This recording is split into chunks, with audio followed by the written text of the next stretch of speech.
Old Glory waving in the breeze. America's celebrating its birthday this weekend. The fans coming into Busch Stadium on this Saturday evening. Milwaukee and the Cardinals going at it in Game 3. Hello again, everybody. Jay Randolph along with Rick Horton. It's good to have you with us. The Cardinals tonight will call on Chris Carpenter. A lot of buzz at the ballpark this holiday weekend. Chris Carpenter cause for some more buzz. 9-1 on the season. Hasn't been great against Milwaukee in his career, but he's still one of the toughest right-handers in baseball. And Ryan Ludwig has gone on the DL today, and here's Rick's quick fix. Well, quick fix often is getting a new face in town. John Jay's a new face. Sometimes that helps offensive doldrums to get new guys on board. Tyler Green contributed here yesterday. We'll see if John Jay can make a difference over the next couple of days. Baseball coming up next. Stay with us. Hope you have a great evening.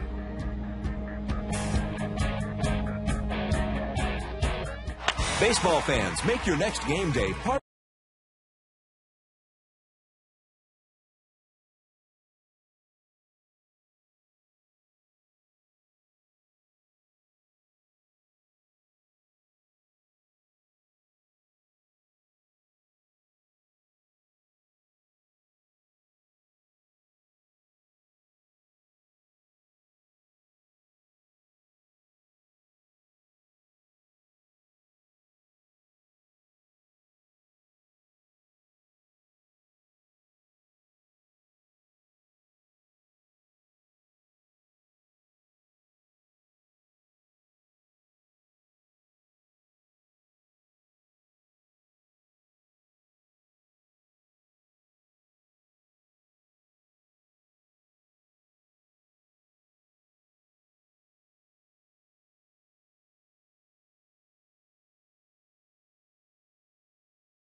with me tonight.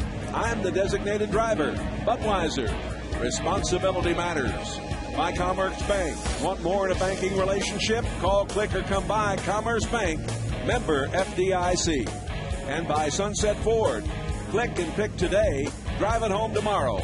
Visit sunset-ford.com. Well, that flyover was something that kind of took the air right out of me. Exciting flyover by the F-18s and a big crowd gathering here at Busch Stadium on this Saturday night. Let's take a look at the lineup this evening for the Milwaukee Brewers of Ken Maka. Yeah, be careful in the middle of the lineup. Prince Fielder, Ryan Braun, and Casey McGee all pack a wallop. Jim Edmonds getting the start again here in center field. He's become their everyday center fielder, and Chris Carpenter will take the mound for the Cardinals, looking to become the fourth 10-game winner in the National League. He's got a 9-1 record. Carpenter making a team-high 18th start of the season. The defense tonight for the Redbirds. Holiday Wynn in center field, and Stavino again in right field with Ludwig out. Lopez, Ryan, Green, Pujols on the infield. Carpenter and Molina, the battery, and a lot of shadows, Jay, to deal with here this afternoon, this evening. The Toyota first pitch of the game is high to Ricky Weeks. Weeks batting .270, 47 RBIs and 13 home runs. Weeks is 1 for 8 in this series. Now there's a problem with the bullpen door out in left. It's the Brewers bullpen. They will clean that up for us. 91 degrees at game time. Sun shining brightly. Here is a shot to left, and it's gone. A leadoff home run, the 14th of the year for Ricky Weeks, and that's a rather inauspicious way to start this one, Rick. Well, it's one of the keys to the game is Carpenter not throwing the home run ball. That's 14 home runs now in 2010. He only gave up 7 all of last year, Jay. See this pitch location. I was right in his wheelhouse.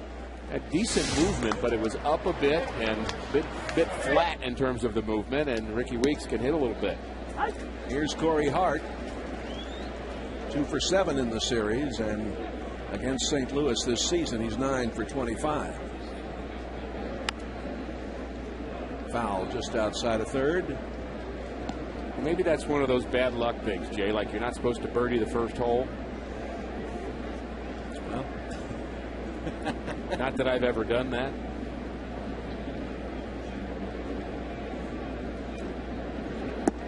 Swing and a miss. Crowd still coming in. Cubs beat Cincinnati 3-1. About time.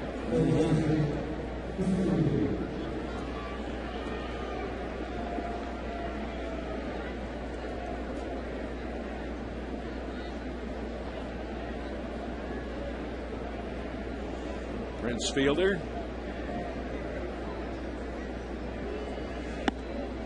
That's a little high. Fielder 2 for 8 in this series.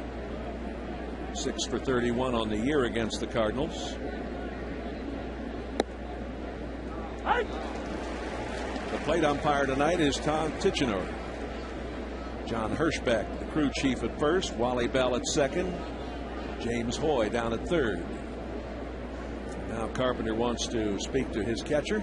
Looked a little agitated about the high strike that he was not given on the pitch before. And you know, Chris Carpenter's gotten agitated a lot easier this year. That's been something we've seen out of him on the mound. He gets agitated by umpires and what the other team's doing. And you know, I guess that's okay if you can use it to your advantage, but you certainly don't want it to be a distraction. Fouled away. Fielders appeared in all 80 games this season.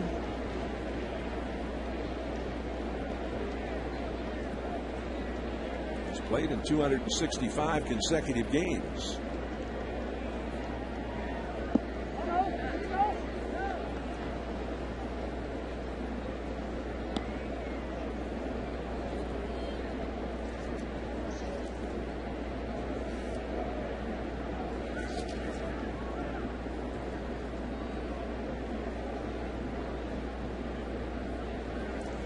Home run by Weeks, 379 feet. The 2-2 pitch coming. And the strikeout. Off-speed pitch. He couldn't catch up to it.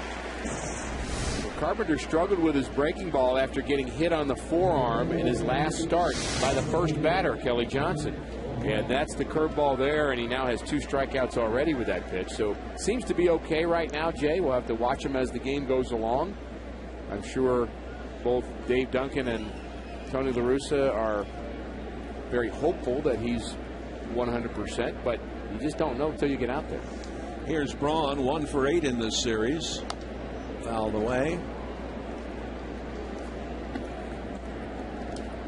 Braun has started as a third baseman. Moved him to the outfield. A man from Mission Hills, California, the 5th overall pick in 2005.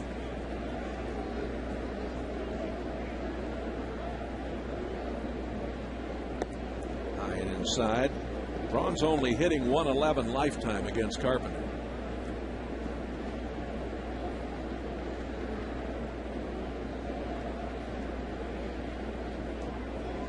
Ranks among the National League leaders in multi-hit games. Tied for second with 30. Swing and a miss. There's that curveball from Carpenter. What amazed me about that outing on Monday that Carpenter had, he was able to go 7 innings even after getting hit by that line drive. Gave up 3 runs. Cardinals came back to win that game 6-5. Dan Herron and Carpenter were the starters, and he really showed a lot of guts staying out there. He sure did. There was a lot of swelling in that arm. You bet.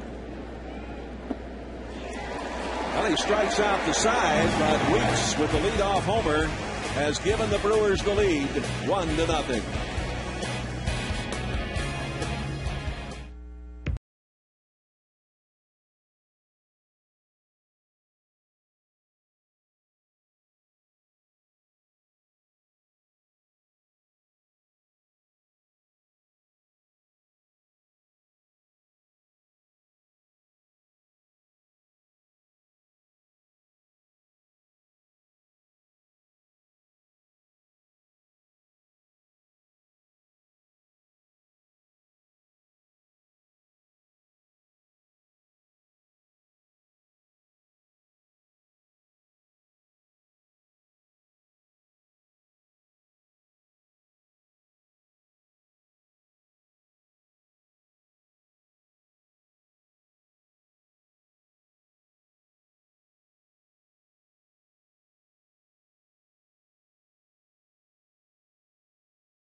In the middle with Pujols and Holiday. Nick Stavanoa again with the start in right field, as Ludwig has been officially placed on the disabled list with John Jay coming up, and they will face the left-hander Manny Parra, who's had a pretty good record against the Cardinals overall, 3.00 ERA. There's his numbers this season.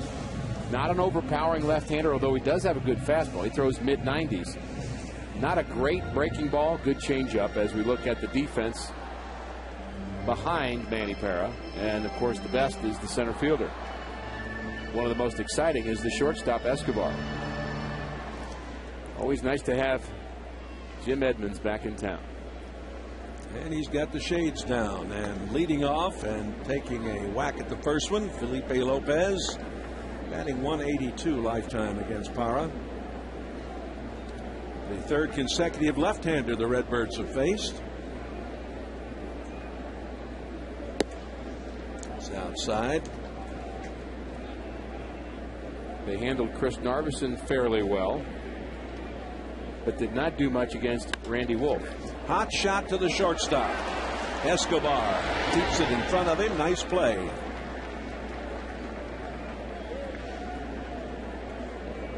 That ball was hit hard.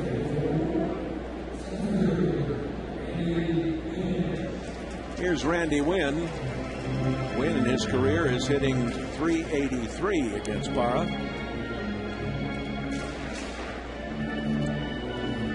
Wynn 0 for 1 in this series and 1 for 8 in the homestand.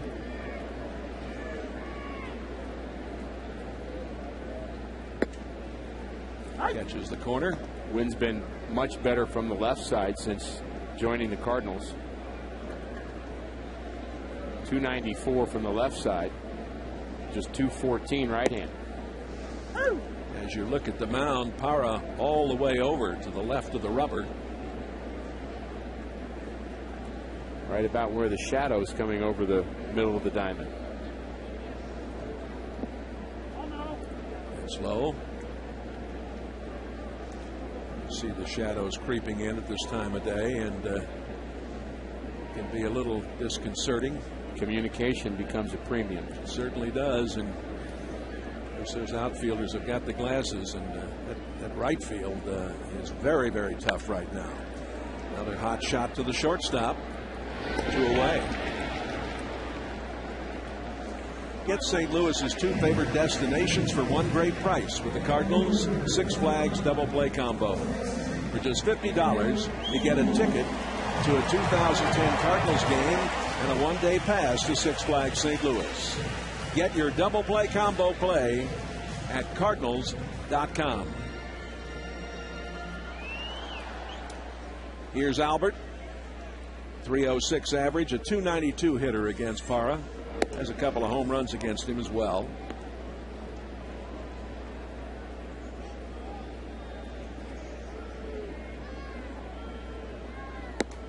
All-star lineups will be announced tomorrow. Be exciting to see some of the choices there. Yadier Molina still leading behind the plate the last I saw. Right. Albert, the leading vote getter on the National League.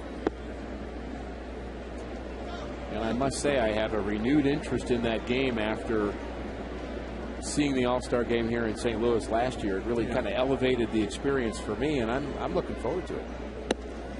Anaheim will be the site on the 13th of July.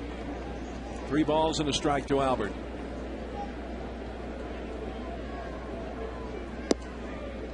That caught the corner. Albert comes back, picks up his bat. Albert does not like to show up umpires, but that's exactly what he just did on this 3-1 pitch. He believes that's outside. Pretty good pitcher's pitch right there.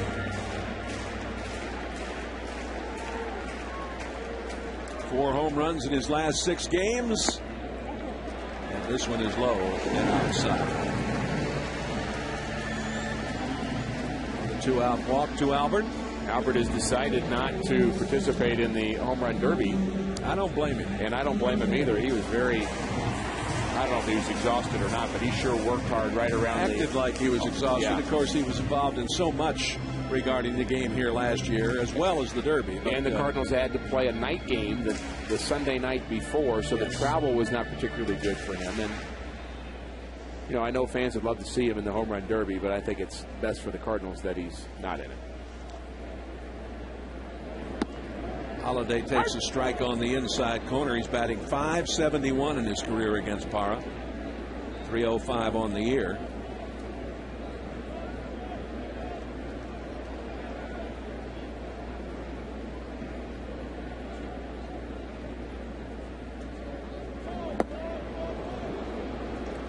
Holliday with a team-high 27 multi-hit games. Had one last night.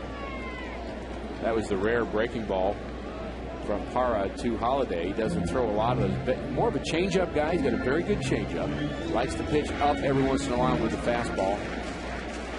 Again, I say he's not overpowering, but, you know, 94 is not too shabby. Albert is running. Pitches inside. Safe. Pujols, his 9th stolen base of the season in 12 tries.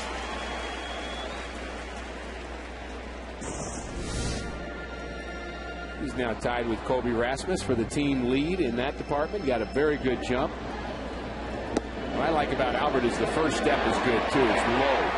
When you're going to steal a base, if your first step is up and you stand up, you're out. You've got to stay low those first couple of steps out of your lead, and that really helps you get to the base quicker, and Albert does a nice job getting it done here in the first, putting himself in scoring position. Down to third. McGee throws on after an inning of play on a beautiful evening in St. Louis. 1-0 Milwaukee.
It's a pleasure for us to interview a war hero, Corporal Todd Nicely, who fought for our country in Afghanistan. Todd, welcome, and I'm sure this was quite a thrill for you before the game, meeting all the Cardinals and Cardinal manager Tony La Russa. Oh yeah, it was a great surprise, everything that they've done, and I got the jersey here, but it was great what the Cardinals have done for me today. I appreciate it a lot. You're a former football player at Seckman High School here in the St. Louis area. How about your love of Cardinal baseball growing up? Oh yeah, I've been a great Cardinals fan. I was kind of upset that the All-Star game was here as well, and right as the All-Star game got to the Busch Stadium, I was getting shipped overseas, so I was kind of upset about that. I noticed when they were honoring you before the game, manager Tony La Russa was on the edge of the dugout. All the players stopped sprinting. They were cheering for you. You're a hero, and what about the outpouring of affection for you since you've returned home? I mean, it's been great. Everybody's shown great affection and appreciation for what I've done, and all I can really say is thank you to everybody, because you really don't know what to say. I also understand that you're doing your rehabilitation and being fitted for prosthetics at Walter Reed in Washington, D.C., and you don't want to go out of that hospital in a wheelchair, correct? Oh no, I always joke around with the people there. I tell them I'm running out of that hospital. So yeah, I've got legs fitted, and pretty soon I'll be getting my sea legs, which have the knee on.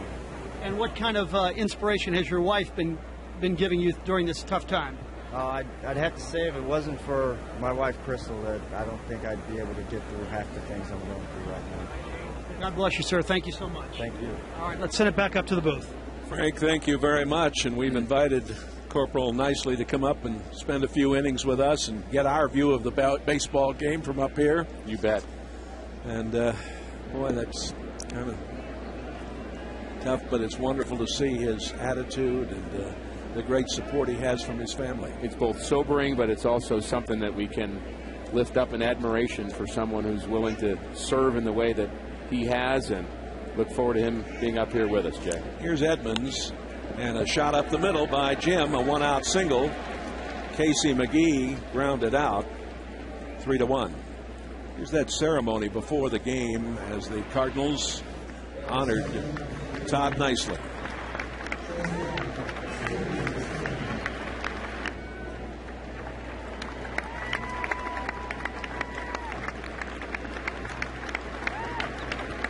Number 44. We'll look forward to having him up here. Alcides Escobar stands in, the shortstop. Just missed outside. Escobar is 0 for 6 lifetime against Carpenter. He's batting .246 on the year.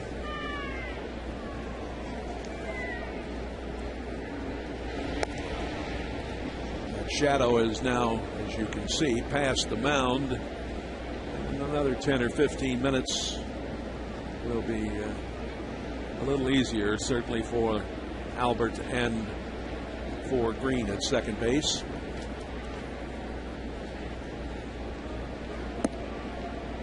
Caught the corner.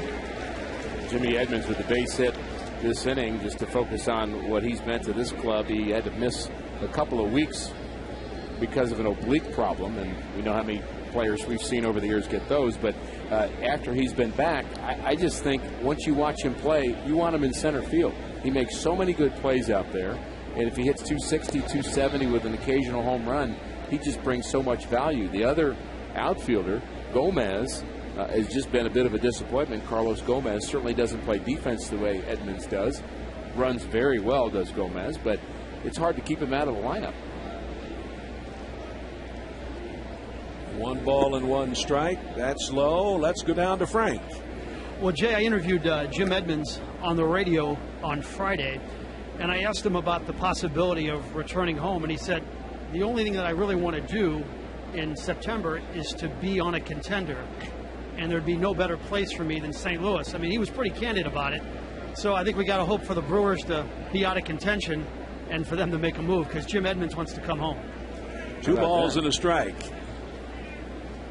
Another throw over. Well, Edmonds, he offers so much experience, and I'm sure has given a lot of help to the other young outfielders on this club. Well, experience sure matters in September, that's for sure. And of course, it matters with a young team You know, this is a team that's had, I guess you'd say they've been kind of at the door, but never really been able to get through it. And they've got some good players, but just have not been able to put it together. Runner goes safe.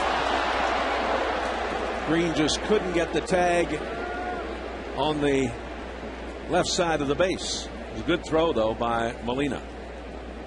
Really a tremendous throw by Molina. This is all the problem of Tyler Green having so much momentum. He just kind of trips and falls and actually runs past the base. You know, second base is not his normal position, and he just tripped over his own 2 feet is all he did. I mean, he's an agile young guy, but just unfortunately a misstep there at the base costs the Cardinals an out, because that throw beat Jim Edmonds to the base. Great throw from Yadier Molina. 3-1 pitch. It's high. It's the first walk issued by Carpenter. Follow the Cardinals every Sunday morning at 10 with the Sunset Ford Cardinal Nation Show. 30 minutes of in-depth stories, interviews, and features. The Sunset Ford Cardinal Nation Show right here on your home for Cardinal Baseball, News Channel 5. George Gutierrez, the catcher, 1 for 3 lifetime against Carpenter.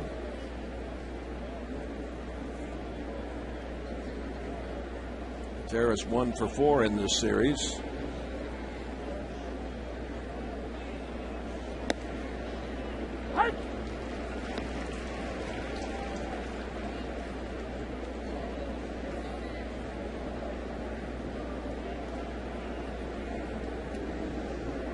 Gutierrez has some power. Batting .209. 0-2. 2 on and 1 out. Milwaukee leading 1-0 on the home run to lead off the game by Ricky Weeks.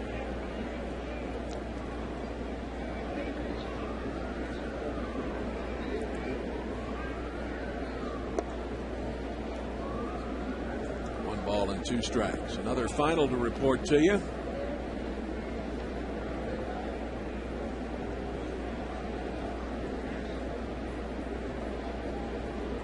Get that to you in just a minute. Washington is losing 5-2. Young Strasburg pitching for them today. He must be human. Sure, they had another big crowd there.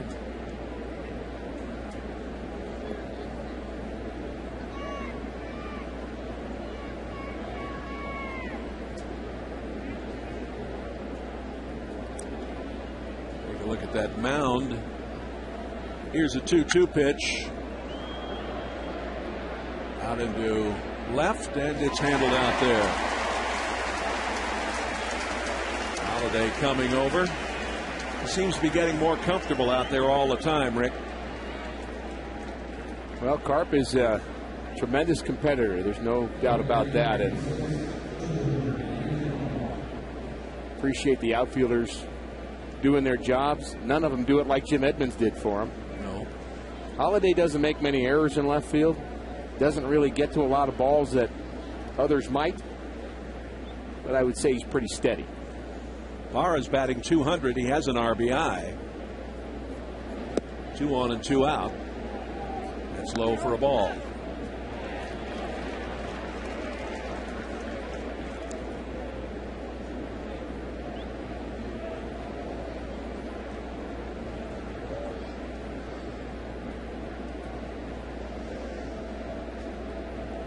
Here's your final. Atlanta over Florida, 4-1.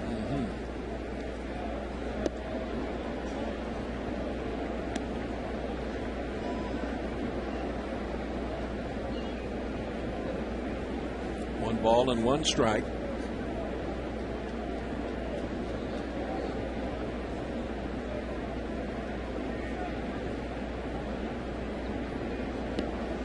And hit him.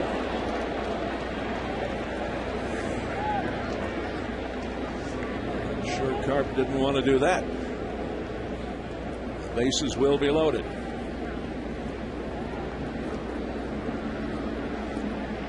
Edmonds going over to third. Escobar out at second. Parra hit by the pitch.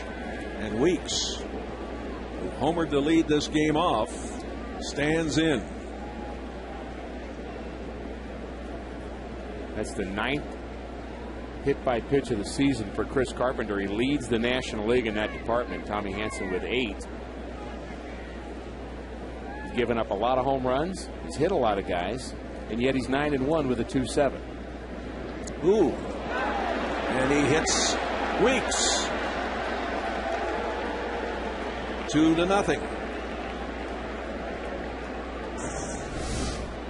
And almost every one of the hit by pitches that Carpenter has had has been curveballs that just kind of spin and don't break.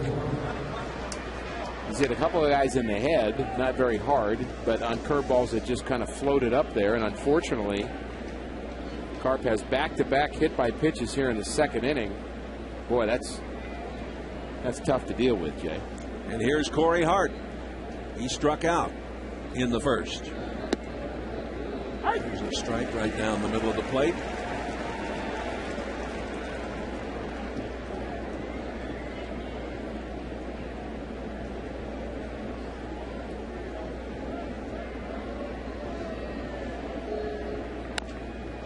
Fouled away.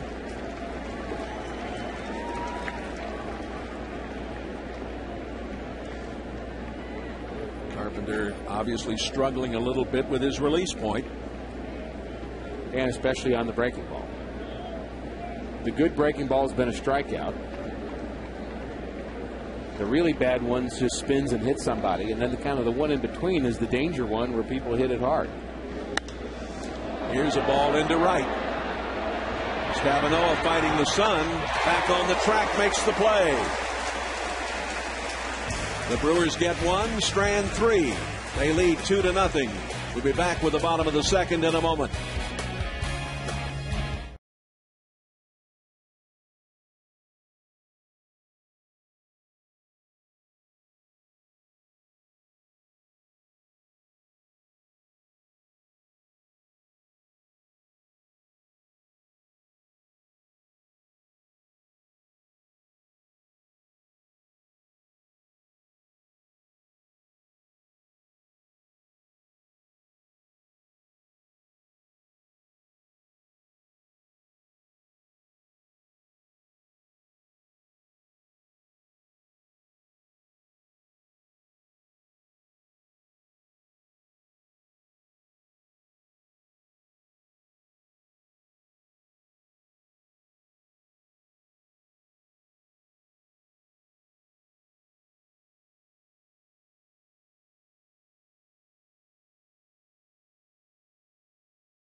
Busch Stadium when you stay at the Hyatt Regency St. Louis at the Arch. The package includes overnight accommodations, $10 food and beverage credit per day at the Brew House, tickets to a Cardinal game, plus a personalized Rawlings baseball bat.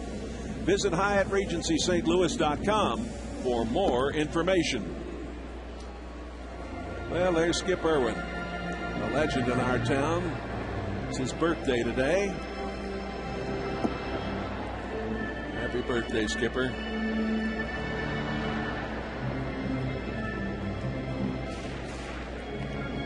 A note from Gene Reike to say hello to his wife, celebrating their 25th anniversary.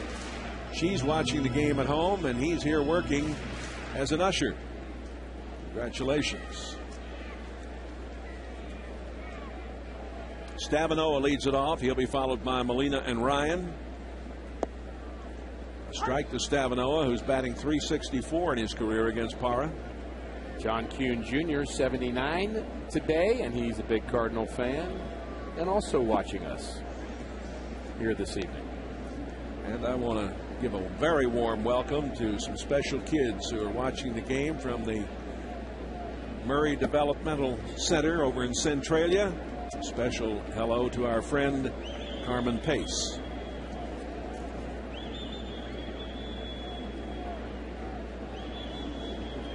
The 2-1 pitch. Up the middle. And the play is made in time. Boy, Weeks did a terrific job of getting to that ball. What a game he's having up to this point. And he got to that ball and spun it through across his body and made the play. The mound slows this ball down a bit, gives Weeks a chance, but very acrobatic, strong throw by Weeks. He's got a couple of RBIs and now a nice play defensively. You know, not easy to throw a ball like that. You ought to try it sometime. Jump up in the air, throw it the other direction. Be in bed for a week. 2 RBIs, and you can put a star around that play, huh? Molina's batting .229. He's a .211 hitter against Parra. Yachty been taking extra batting practice, trying to fight his way out of a slump. There's a strike, 1-1.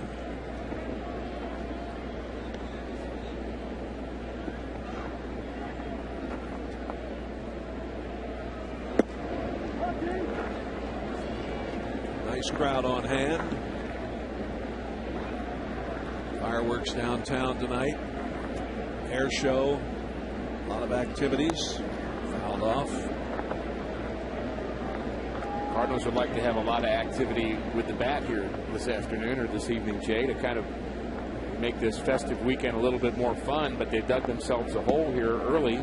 Chris Carpenter, the home run in the first and the hit by pitch problem in the second inning. Cardinals have work to do here. No question about that. Quite a hill to climb. Another foul. Tomorrow at 1:15, Adam Wainwright goes for the Redbirds. Giovanni Gallardo for the Brewers. Day off on Monday. And then the Birds will have 3 in Colorado and 3 in Houston before the All-Star break. The 2-2.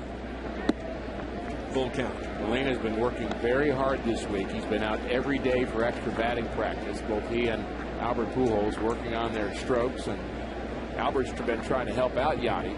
Sometimes a teammate knows your swing as well as anybody else does.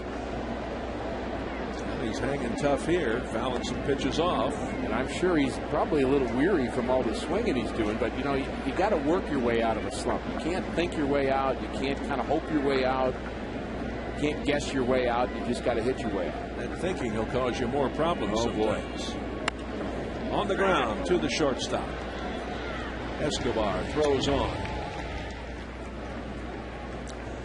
All-Star voting isn't over quite yet. From July the 4th to July 8th, you can vote for the 34th and final player for each league roster. Visit Cardinals.com on Sunday, July 4th tomorrow. See who made the team and who should get that 34th and final spot on each league's roster.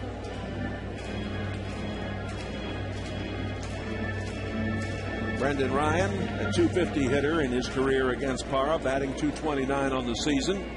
He's picked it up a little bit of late.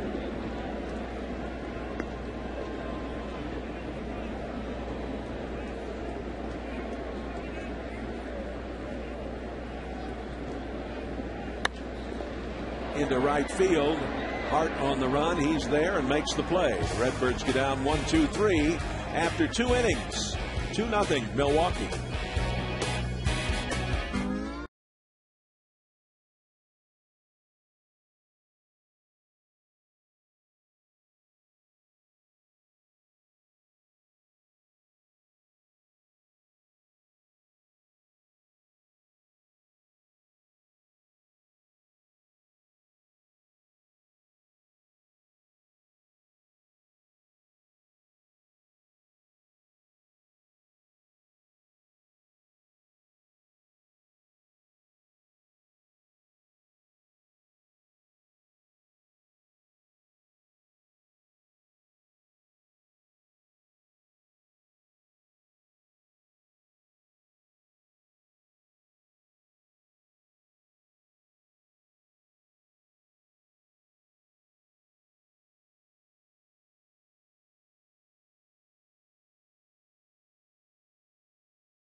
first inning fan cam. See who's enjoying this game. Lots of folks enjoying it on this Saturday evening in downtown St. Louis. Enjoying Budweiser.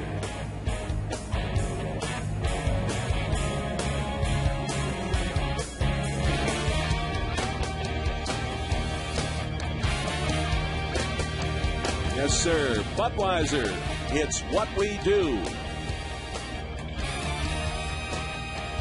Well, we move into the third inning, and it's 2-0 Milwaukee, and we are joined by the voice of the Cardinals, Mike Shannon, Old Irish. Good evening. How are you, Jennings? I'm good, good. You had a busy day, haven't you? Yes, over at the I racetrack today at Fairmont, doing all that handicapping for the folks?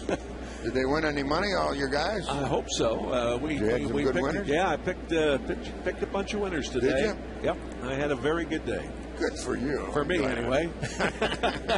Now, how about giving us a good day here? Yeah, Prince Fielder leading it off as we move into the third inning. Fielder struck out back in the first, and Birds, as I mentioned a few moments ago, got a little hill to climb here tonight. Mm-hmm. Better start off. See our buddy Todd back there? I did. It's nice to have Corporal Todd Nicely and his family up here with us. Into left field, a leadoff single. Those two hit by pitches really hurt, of course. And, well, there's Shannon's, huh? A lot of activity over there. Oh, I have them working hard over there, don't I? Huh? And there's Corporal Nicely and his gang who have come up to join us, and we're so happy to have them with us, and we're so grateful for his service. And there he's waving to you yes, guys. Sir. What a great spirit he has, my goodness. Just tell you that our entire armed forces is just unbelievable around the world, aren't they, Jennings? My goodness. It's remarkable. They love it. They can't wait to keep doing what they're doing. And we're so darn proud of them. Ryan Braun struck out in the first. And, of course, that's what this weekend is all about. And that's why we have this weekend for guys like Todd and all of our armed forces. We celebrate America's birthday and think of all of the people who have fought over the years to keep this country safe. Into right field. On the run, Stavanoa can't get to it. He'll get the force to out, second. The throw is high. He dropped the ball. Wow. Tried to high tag him. Throw from Stavanoa, and Ryan tried to tag him before he got the ball. That's exactly right. So it's a tough sun field out. He made a heck of a play on the ball that hard hit with the bases loaded in the second inning. I mean, that was a really difficult play right in the sun. This time, he decoys the guy, and he's going to get the force out. His throw was a little high, and then when he went to catch the ball, the Cardinal, the shortstop, he tried to tag him before he had the baseball. So a problem again here in the third inning for Carpenter. Let's see if he can pitch out of this jam. After the first inning, though, everything's been a little half count off, a little off kilter. Don't you agree? Especially you've never seen Carpenter hit two guys in a row, even though he does lead the National League in hit batsmen. He's hit 10 now. You know, and they're both curveballs, and it's the 8 and 9 guys in the bottom of the lineup. I mean, he just all of a sudden got off kilter, and it picks up again here in the third. That's not a good sign. 1 ball and 1 strike to Casey McGee, grounded out back in the second inning.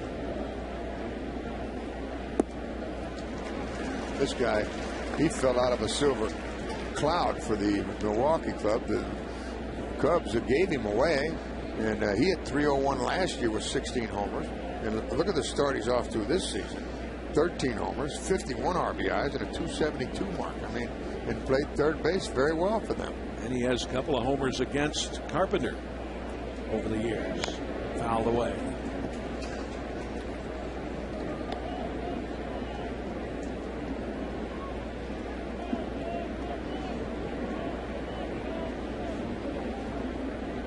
Here's the hit batsman total that Rick was telling you about. Carpenter leading the league in that department. Something you don't want to do. He was tied till he hit the 2 today.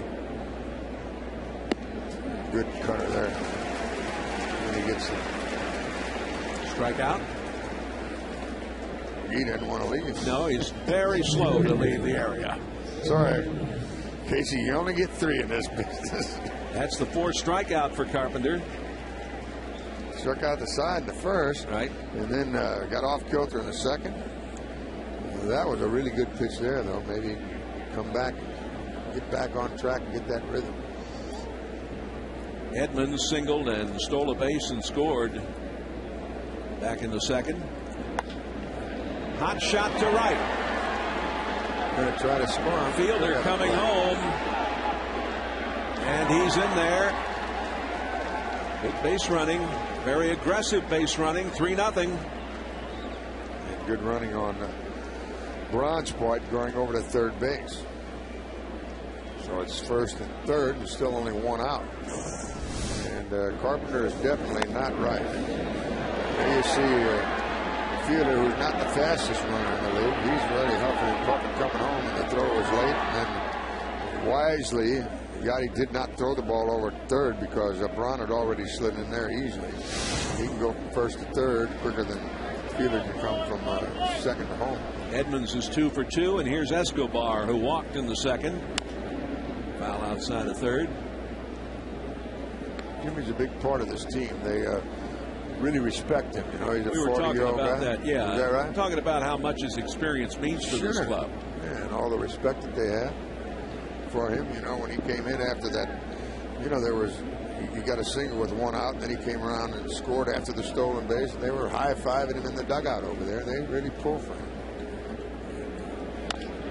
It's fouled away. Well, they see a guy like him who's, you know, coming to the end of his career and how hard he works and how much the game means to him.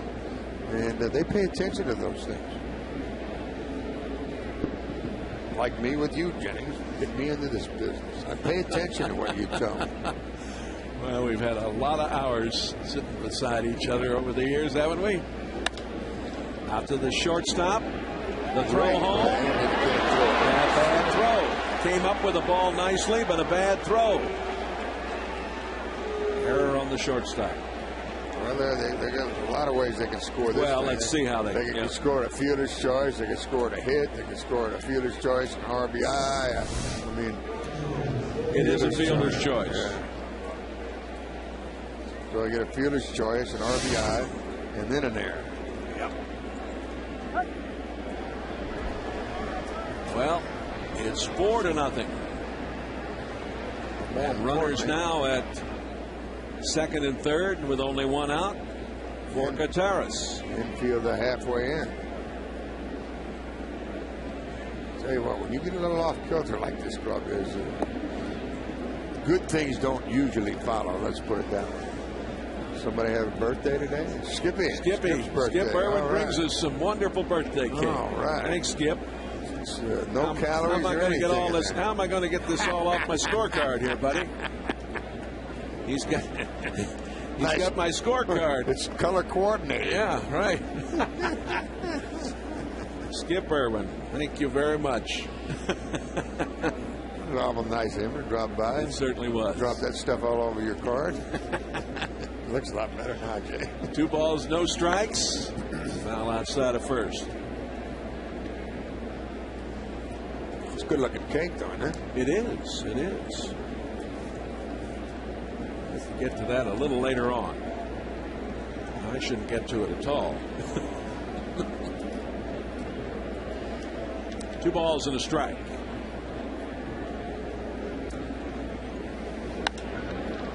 That'll get 1 home. At least. Play made in center field by Wynn. And a good base running play by the guy at second. And because of that, he's going to come all the way around and score on another error. The Cardinals have completely gone to sleep here. And the fans are letting them know about it, too. So it's a sacrifice fly, an RBI, another error. We'll have to wait to see who they give the error to. The second error of the inning, really is the third miscue of the inning. As well, let's take another look at it. You have it on your replay now, and let's see. I don't know who. You could give that error to anybody you wanted.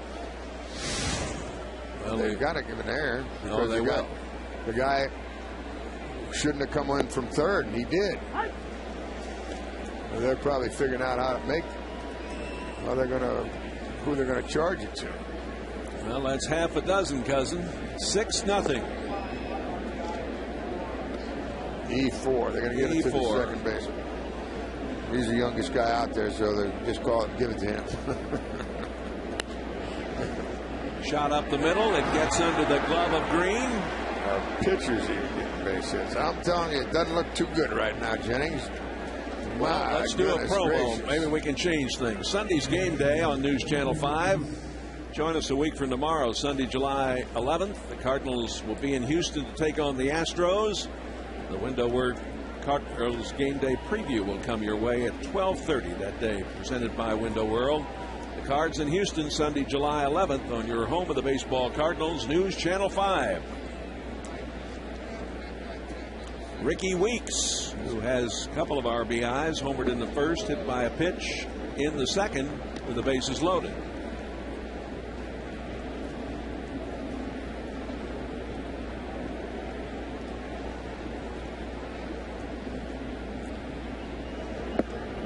Yeah, Chris is. Looks like mechanically he doesn't feel right. I was talking about that. He obviously appears to be having a little trouble with his release point, especially when he throws that off-speed pitch.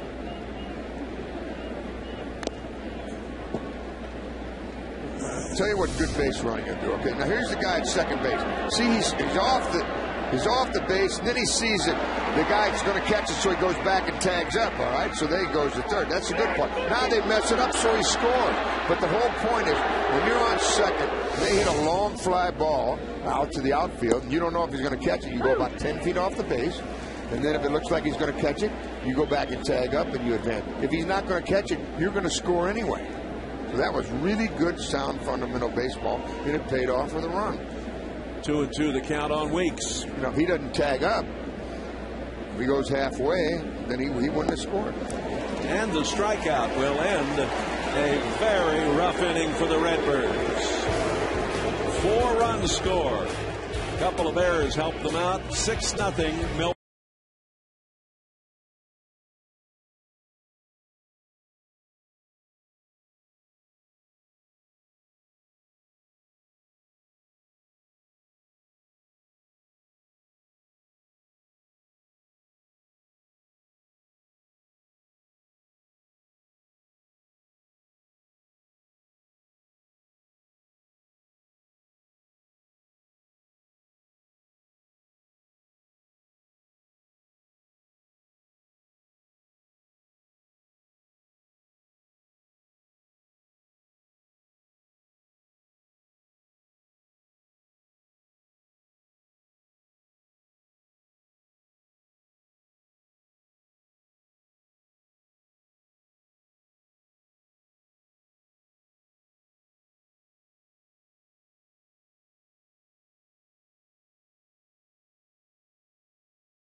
Two tickets to Chicago to see the Cards take on the Cubs. You'll travel aboard the Amtrak train with Scott Connell and Heidi Gloss.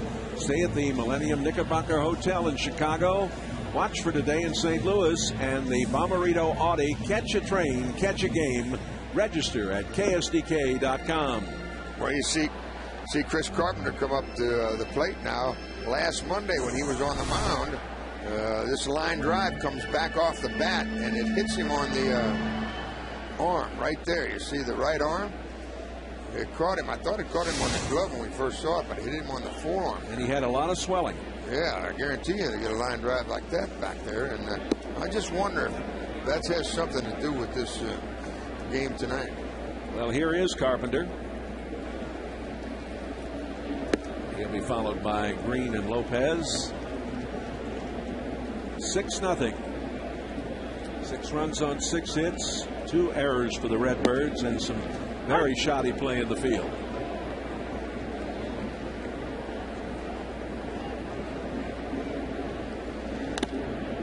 Fouled off.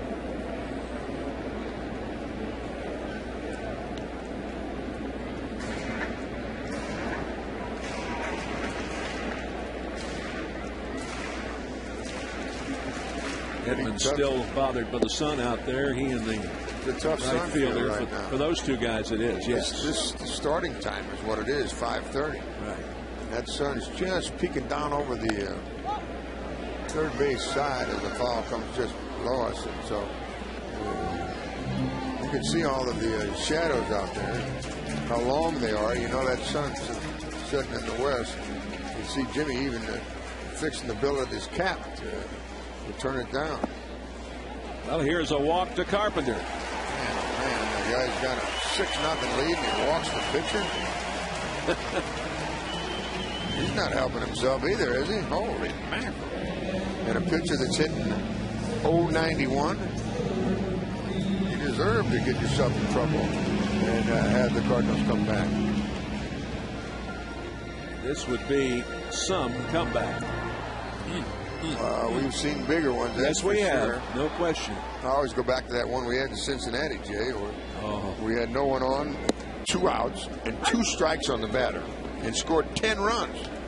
Brock messed the whole thing up. He had a grand slam home run. Home runs always stop rallies. Yes, they do. Lopez grounded out. Ooh, that almost hit him. Did it? What a crazy game. Wow. Tell you what, we have a little of this starting time to blame on this thing, too. Tyler Green is hit by the pitch. You take a look at it, he tries to get that breaking ball inside, and it hits him on the back foot. And so he goes down to first base. You walk the pitcher. Now you hit the number 9 man. The Cardinals deserve to have a big inning. They're going to have to help themselves now as Ricky Weeks comes in and talks it over with the pitcher and the catcher.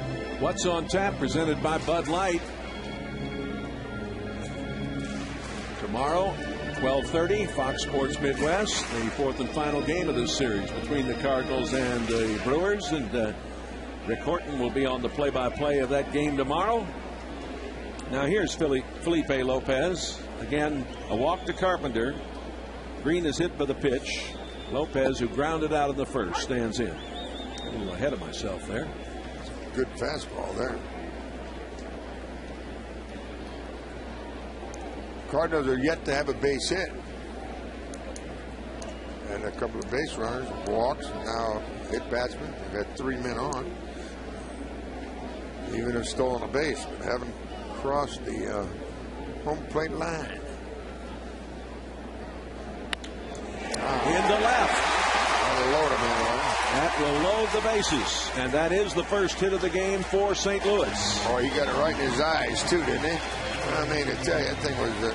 here's why they call these kind of pitches hanger. Watch how long it stays up there. Up, up, up. It just won't bite. It won't do anything. And that's why they call them hangers, because it just hangs there. And when it hangs there, they usually put a line drive on the end, and it's exactly what Lopez did. The pitching coach out there. That's Rick Peterson. He's out to talk to his hurler. So now look, you got a 6-run lead. Just settle down. Let him hit the ball. Keep it down. They'll hit into double play and you get out of here. You can go back and sit down. Umpire is shaking his head at whatever Robinson is saying anyway. Yeah, let me tell you, they're always saying, yeah, they say, yeah, they agree. They're going right from one ear and out the other. In enough trouble. We got to come out there and add to it. They're always nodding their head, though, every time you see it. They don't talk, they just, yeah. Carpenter, Green, and Lopez on the base paths. The Ducks are on the pond for Randy Wynn. Strike on the outside corner. Wynn grounded out in the first.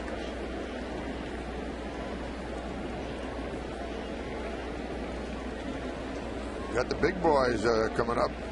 So this could be a big inning. Stay out of the double play. That's wide. Let's check these runners again for you. Carpenter and Green. Lopez over there at first. Parra, who spent the early part of the season in the bullpen. Now a starter for these Brewers. 1 ball and 1 strike.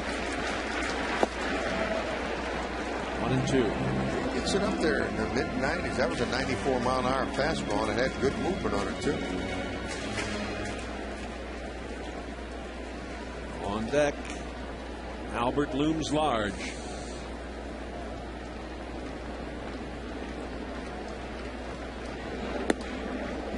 He held up. 2-2.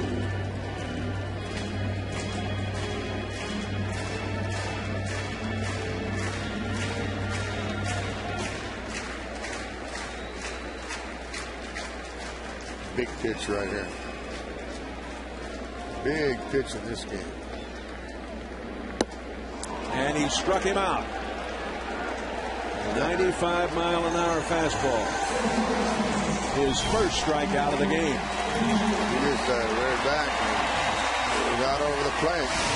But high enough that you could have got some wood on it, but he just overpowered it. I'd like to see him try that with Albert. Albert walked in the first inning and stole his 9th base of the season and was stranded out there at second.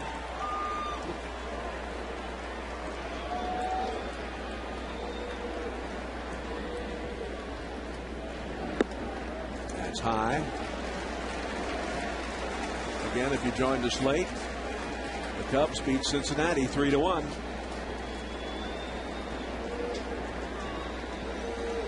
This is the kind of games you can come back from, Jay. Ooh. You can start yourself off on a little momentum, you know. But you got to come back from it. Here's a good start, though. You got the bases loaded. You got your team in there. Here's the defense. Play Albert straight away. Very deep in left.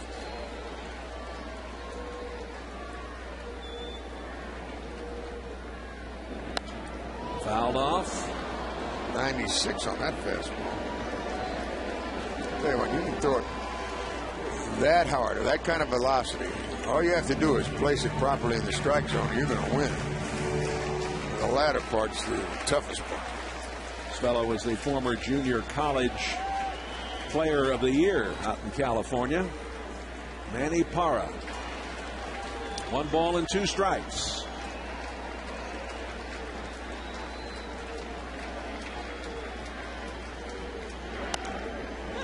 Foul back.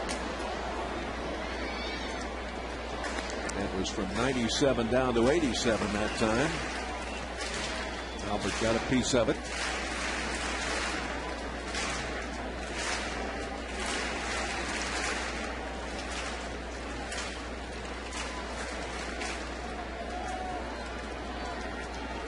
Now they want to talk it over. Tampa Bay defeated the Twins. That's a final, 8-6.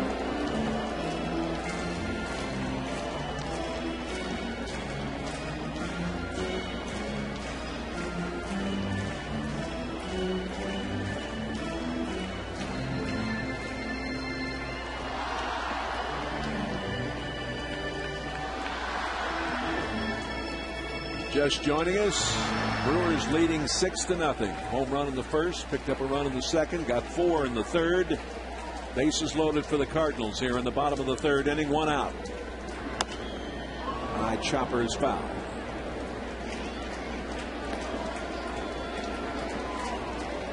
Carpenter at third base. Green out there at second.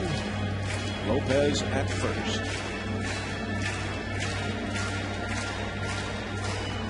Well, the best arm is out in center field, Jimmy Edmonds. Hart's all right out in right field. I'd say just average with Vaughn and Hart. Low and outside. 2-2. Playing against the Mets. I was playing third base, Jay, and it was bases loaded like this, 1 out, and they started the runners on a 3-2 pitch. First of all, I'm saying, wait a minute. There's not 2 outs. There's only 1 out. And the guy hit a ball up in the gap. I'll never forget that as long as I live. Down to third, fair ball, and a double play. That ends the threat. 3 innings are by the boards here at Busch. 6-0 Milwaukee. For me, good to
Proud sponsor of Cardinals baseball. And by McDonald's. Try the new ice blended caramel or mocha frappe. Now at McDonald's. You like those frappes? Those frappes are all right. Yes, like sir. That, huh? Frappe and a French fry? Yeah. Trying to quit those French fries, and they're awfully good, aren't they? It's hard to quit. Corey Hart will lead it off as we go to the 4th. He'll be followed by Fielder and Braun. Lori wants to say hi to you. Well, I'll say hi to her. All right. Good afternoon, young lady. How are you? Good curveball, but it misses outside, and it's 1-1 now on Mr. Hart. Boy, this guy's having some season, isn't he, Jimmy? Yep. Wow. And there's a single. Tell you what, they never said it was going to be easy in this game. And there's nowhere you can hide between those white lines out there. You might be taking a beating up here, but it's not going to stop. I guarantee you that. Here's our good friend Laurie. They're going to come right after you, aren't they? Yeah. Nobody, they go up there, they want to try to beat you right into the ground, and they're not going to let up either. 6-0, and they want to pound you. Because Carpenter's pounded them many times before to the tune of 4-3 lifetime mark against them. Ball 1 to Fielder. Struck out. Singled and scored. Bullpen's going to get busy now, though. Carp's up to 68 pitches. Well, you mentioned that, and we showed him getting hit in that game last Monday. Well, we hope that's you not just it. hope that there's not a problem, but he has been uncarp-like today. Dennis Ray is out there, the left-hander. Half swing, and the third base umpire said he held up. 2 balls and no strikes to Fielder. There's a guy that you wouldn't know is concerned. The Cardinal pitching coach, Dave Duncan, in the dugout over there. Where was that pitch? That was a good pitch there. Looked like it. And it's 3-0. Fielder born in Ontario, California.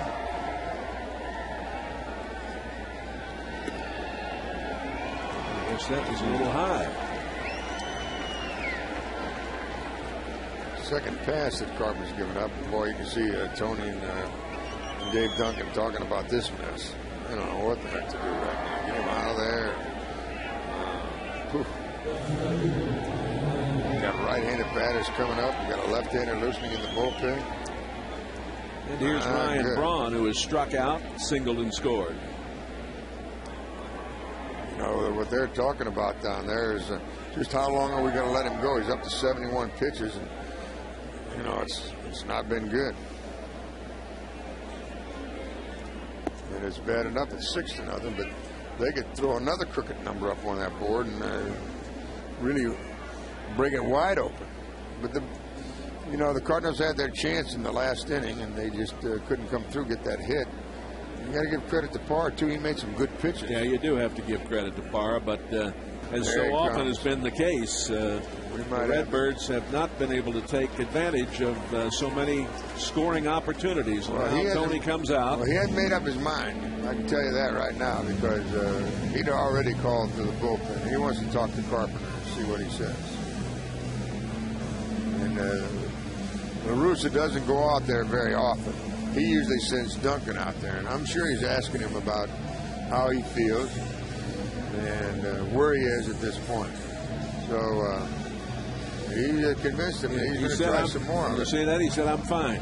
All right. I tell you what, though. There's a lot of ways of saying you're fine, okay? And Tony's heard that, all right? I mean, this guy's not going to come out of a ball game. No, he's a warrior, and even though it's been a real struggle. And Tony's heard it 100 times, and now he's talking to Duncan Thomas. He said exactly what he said. 1 ball and no strikes to Braun. 2 on and none out. 6-0 Milwaukee. Ball 2. He just can't find himself. I mean, that pitch right there. You know, you usually see him come through with that target. I would think that he would have to dispatch Braun right here, or that would be it. Let's see how it plays out. Foul out of play. He got away with it. He got away with the pitch there, Jay. That ball was up in the strike zone. Under Braun, he knows it. Braun's not. He's not swinging the bat very well right now. No, he's not. And you can see Tony talking to the bullpen. They're going to get somebody else up down there, I believe. Who's it going to be? No, he's just telling. I think he's telling Denny's Reyes to say, "You got the next man." That's right. A shot into center. Win on the run. Yeah. He can't get to it, and the bases will be loaded again. I think you'll see. And that should be it. We'll see.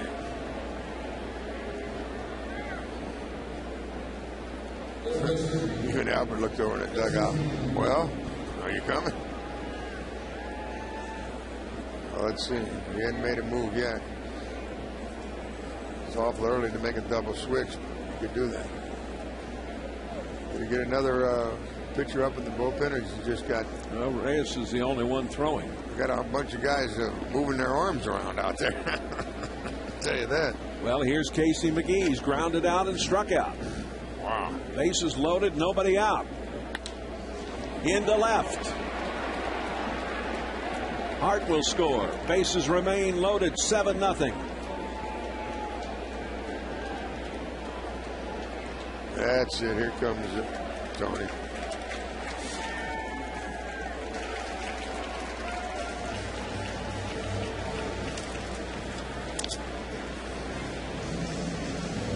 This has been some tough outing. Time for the Verizon call to the bullpen. Dennis Reyes coming in, and we'll go out for this break.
setting a new team record.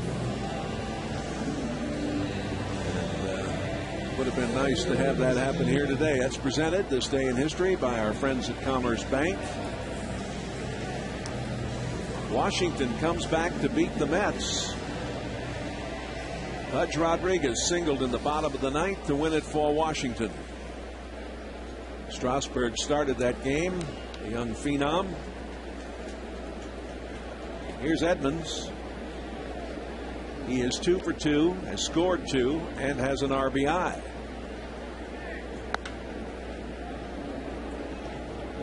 Seven to nothing. Fielder, Braun, and McGee.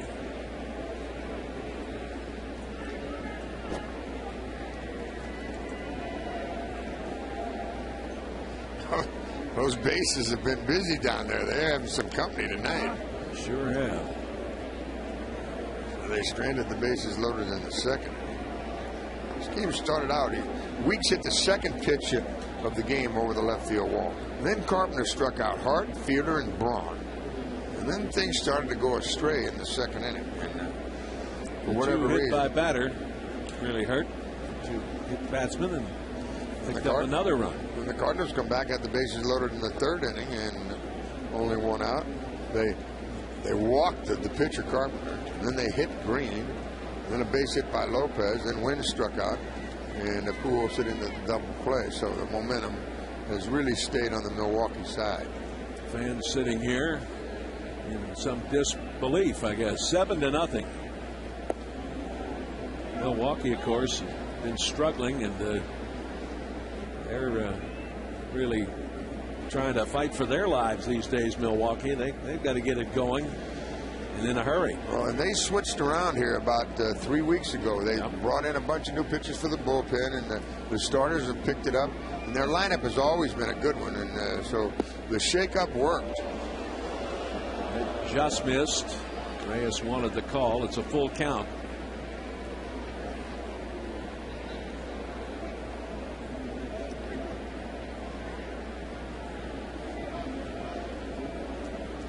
Wonder why he didn't take Carpenter out, 2 batters earlier, because he was waiting for the left-hander. Yep. Just thought he had a better shot at that. Line drive caught by Green. Woo! Really good base running by all 3 of the Milwaukee men on the bases.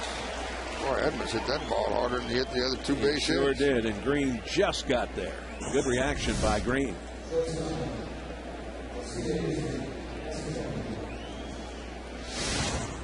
Alcides Escobar has walked, reached on a fielder's choice, scored a run, and picked up an RBI.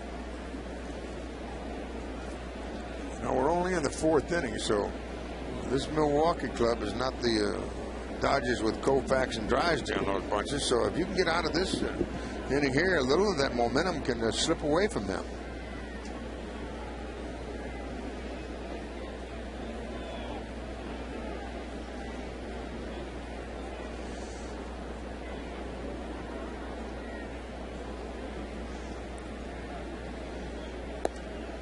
On the corner for a strike. Same 2 teams tomorrow at 1:15. Adam Wainwright, Giovanni Gallardo.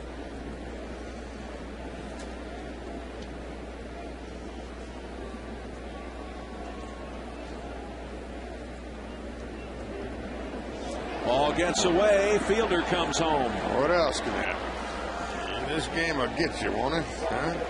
It's a wild pitch. Tell you what, goes on to third. You don't often see Cardinal baseball like this, do you, Jenny? No, you sure don't. Mistake after mistake. Club has really put themselves behind the 8 ball here. I guess this is the way the Argentinians feel after Germany beat them 4-0 today. Wow. 8 to nothing. And an intentional pass coming up. Well, we've had the bases loaded so many times, we might as well do it again, don't you think? Yep. That's the way I feel about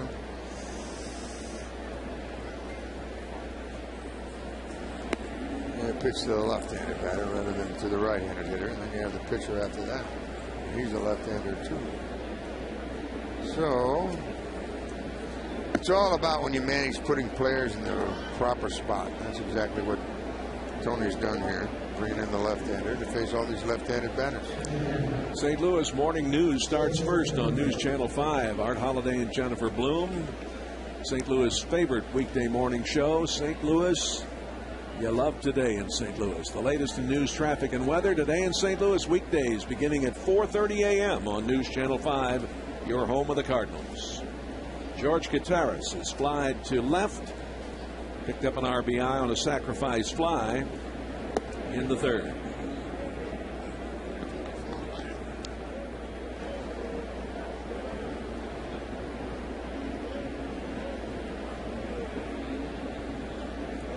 On McGee and Escobar now on the bases.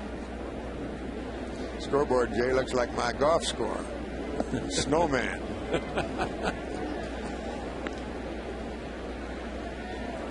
Let's show you the runners again. I've seen enough of those runners tonight. I don't want to see our more. director has got to do something at this point in the proceedings. You know, Braun, McGee, might set a record for showing the runners tonight, huh? Yeah, that's great.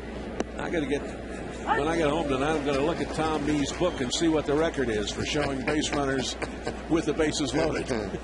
Well, we're only in the fourth inning, so don't go anywhere, folks. Let's see, they've had them loaded, what, 1, 2, 3, like 4 or 5 times. Yep. We've had them loaded once, so we might have a bases loaded record tonight. 2-2. There they are. That doesn't count. Why not? Because you could go defense or whatever. There's only 1 out, so the Cardinals need a double play to get out of this mess. They get the strikeout. Oh, the intentional walk pays off. Now, you'd have to say it pays off because you've got the left-handed batter, so he strikes him out. Gutierrez, who had the 2-run homer here the other night. Now he's got the pitcher. If he loses him, the strategy didn't backfire, did it? The execution did.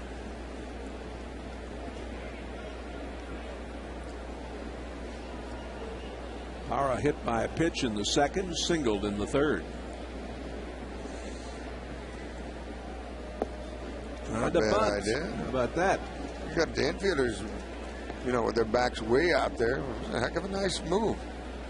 I don't think too much of it when it's 8-0. Everybody else is going to say, "Oh, okay." You're liable to get one whistled up around your mustache there.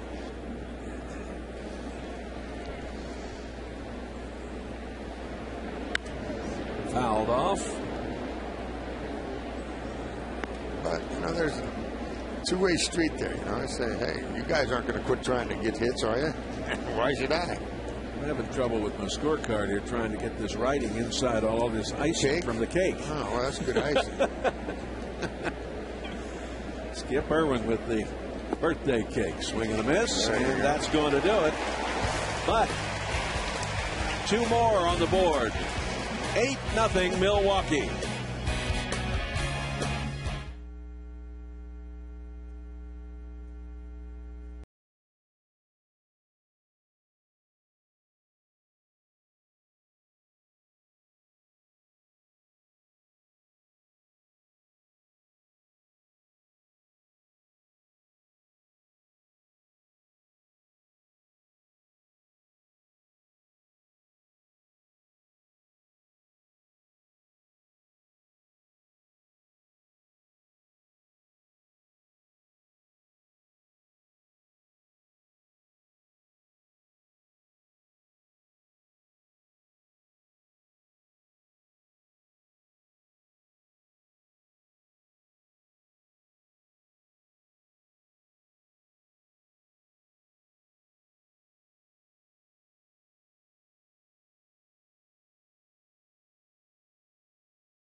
checks.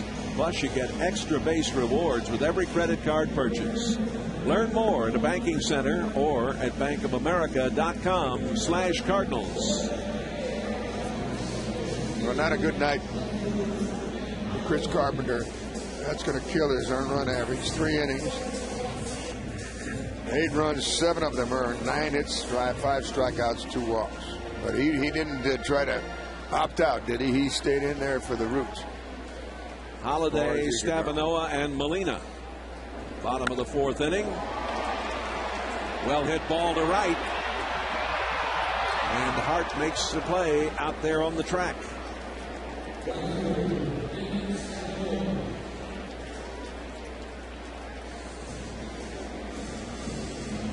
The line score right now, 8 runs on 9 hits and no errors for the Brewers. Strange play that Parra, he's winning 8-0, okay? And you got a club to bunt that ball, didn't he? Yeah, you got a club that's down, okay?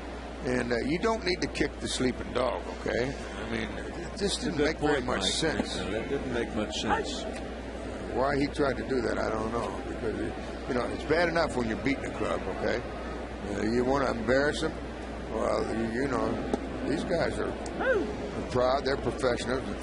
They ought to be coming back fighting mad just because of that.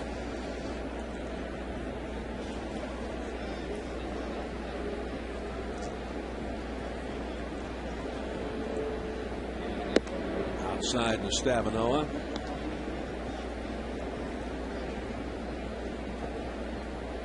Weeks made a great play to get Stavinoa back in the 2nd inning. Going deep in the hole behind second and spinning across his body. The hard hit ball, and it went through the pitcher's legs, and he's still back into the ball and throwing him out. How's your cake doing over there? Is it drying well? Well, I'm okay now. I mean, the one on your scorecard. Well, that's the other side of the scorecard. Okay. So I'm all right.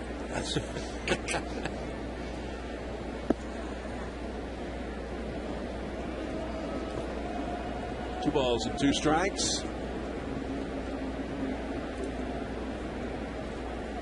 How'd you like the flyover tonight? Oh, that was just breathtaking. It really was. Amazing. How'd you like to be out there in that war zone and have that sound coming after you? Stavinoa strikes out. 2nd strikeout for Parra. Sound is definitely. I've only 2 of them. I'm going to get 4 of them. Tell you what, you have to take your hat off to the downtown St. Louis group that puts on the Fair St. Louis. They've done another tremendous job, haven't they? And look at the people around town. They're just having a great time. Yep. Molina grounded out in the 2nd. Fouls this one back. That's about as good a swing as we've seen Yachty have in a while. Well, we talked about earlier with Rick about all the extra batting practice he's been taking with Pujols. Sometimes you're better off to go over and sit with a coffee can.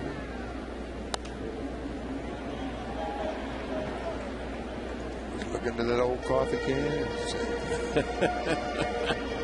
forget the rest of that stuff. 0-2. Hard to find a coffee can anymore, though, Jennings. It's true.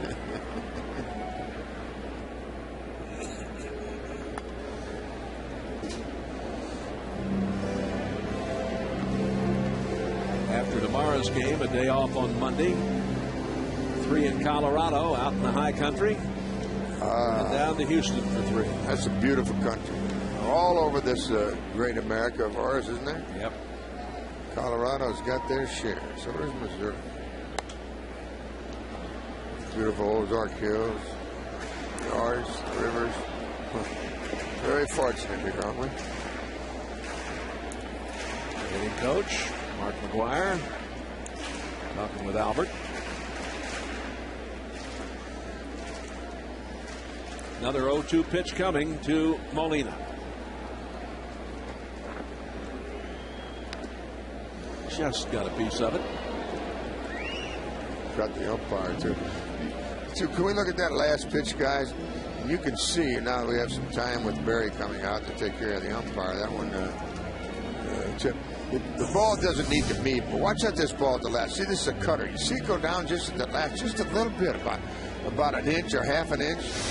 when it does that late, that's the key. If it does it too early, then you can track it.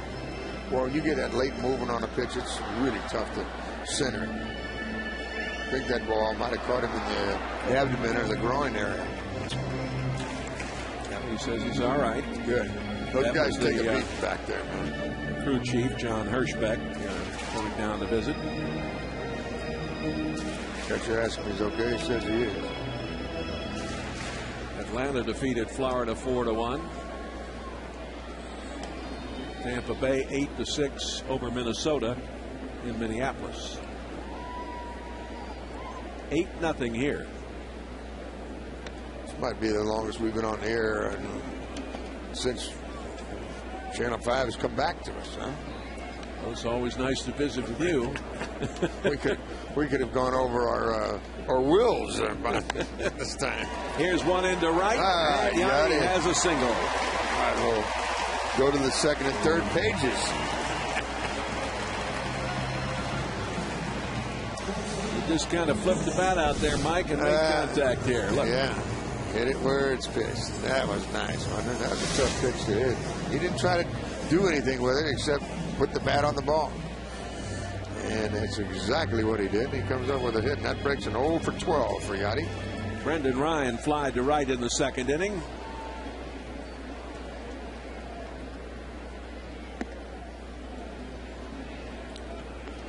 A single by Molina with 2 out, only the second hit in the game for the Redbirds.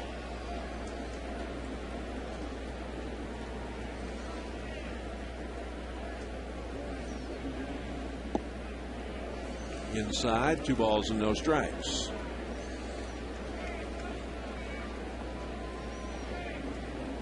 Yankees defeated Toronto in New York 11-3.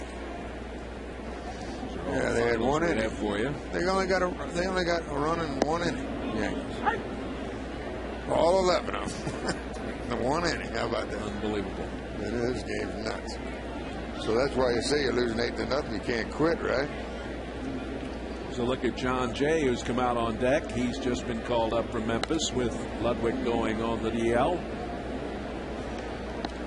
2-2. Nice young man, John Jay. He can swing the bat, this kid. Yes. I like the way he swings.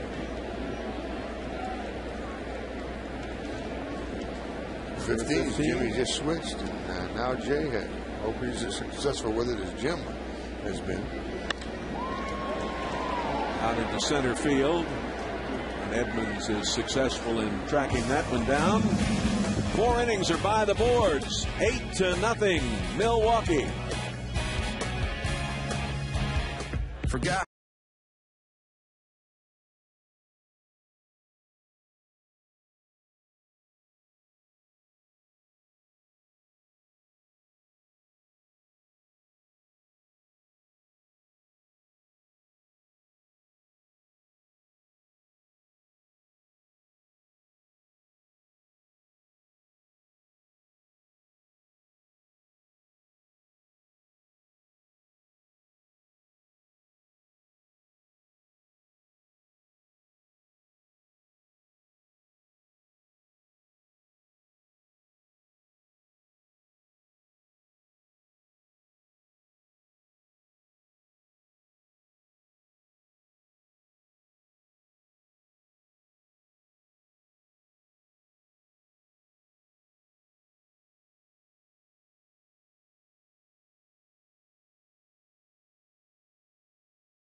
chicken tenders, freshly prepared on the premises. By Dave Munganast Lexus of St. Louis and Plaza Lexus, who invite you to test drive a Lexus today. And by Fairmont Park. Party at the park every Friday evening at Fairmont Park. A new battery for the Cardinals. Adam Ottavino out on the mound. LaRue takes over behind the plate, and I am rejoined by Rick Horton. What's going on here? I don't know. We got a new battery, but we're not allowed to have a new score. That's a shame. Still 8-0 Milwaukee. Ricky Weeks, who homered to start the game, hits one into right center for a single. He's had himself quite a game. Homered in the first and hit by a pitch in the second, and struck out, and now singles to start the 5th inning. Call to the bullpen presented by Verizon. And Ottavino is on. Logged 4 1/3 innings pitched in relief last Sunday at Kansas City. A season high for a St. Louis reliever. He's made 3 starts for the Cardinals and was returned to Memphis. Now back up. Corey Hart. He struck out in the first, fly to right in the second, singled and scored in the 4th.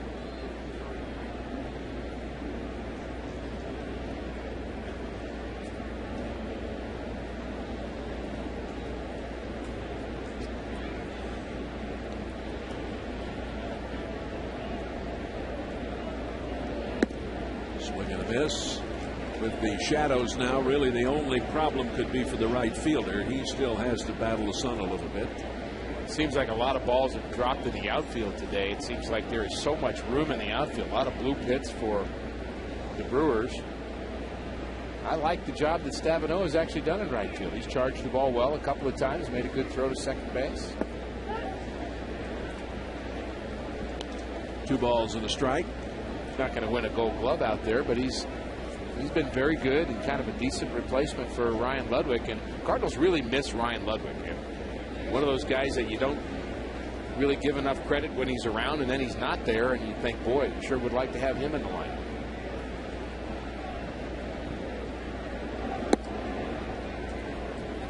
Corey Hart from Bowling Green, Kentucky.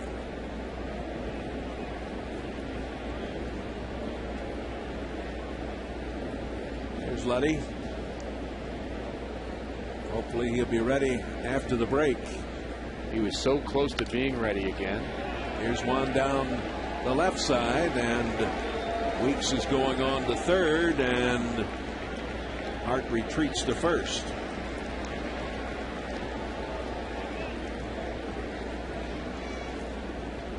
Weeks, very good runner, good speed. Here's a look at him. Yeah, good fundamentals here. First by Weeks, he takes a good turn. He sees that ball down. Hits the inside part of the base, goes to third. The other good fundamentals, Matt Holliday made a nice strong throw into second base to keep Corey Hart at first. He'd round first and was thinking second, but Holliday made a very strong throw. In fact, that's as strong a throw as I've seen him make in quite some time. 11 hits now for the Milwaukee Brewers. Here's Fielder. So the moral of that story, Jace, you just don't quit playing. And for somebody like Adam Ottavino, this is an important outing for him. Almost, does he belong here or not kind of outing for him. He's going to get a chance to throw a few innings here, and he can turn some heads in his direction if he has some success. He's got big league stuff. Nobody doubts that. He's shown some flashes. Oh, yeah. No question about that. Fielder has struck out, singled and scored, walked and scored. Scored on that wild pitch back in the 4th. But having good stuff gets you drafted and gets you a signing bonus. But what really matters is getting people out. And that's what he needs to prove he can do at the big league level. And 3 balls and no strikes. Runners at the corners. Don't tell me we're going to have the bases loaded again. Wow. I think he's swinging here. It's in for a strike. I'm glad he wasn't. Ottavino from the New York area. And a pleasant guy. He was on the Caravan with me this past winter.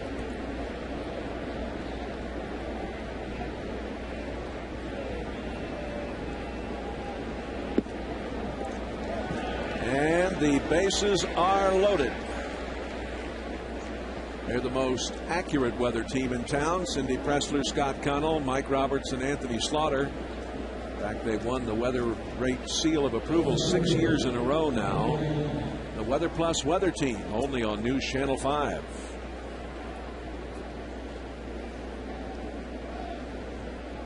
Ryan Braun has struck out, singled and scored, singled and scored.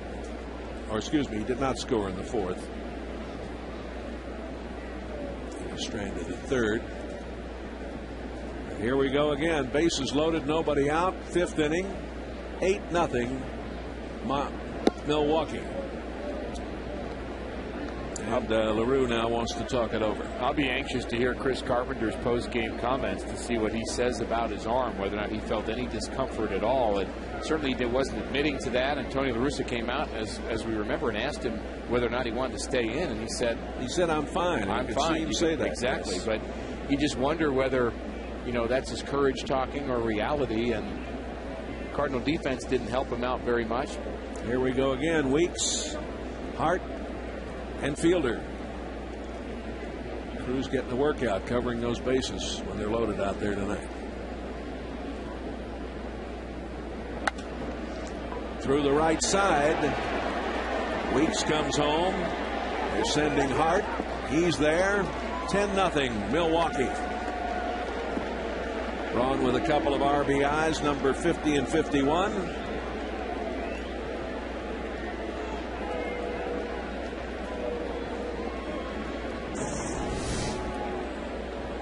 There's a location right down the middle, about belt high.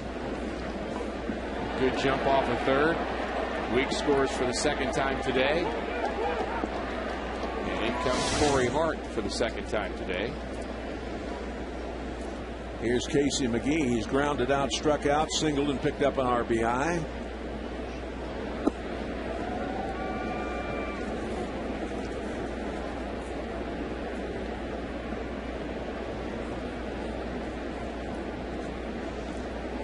Nothing doing in the bullpen. I mean, what can you do at this point? Ottavino is. Well, he's got to go 3 innings. He's got to go, yeah. I mean, you have to go at least 3 innings in this situation. And he's conditioned to do that. Double play ball. 6-4-3.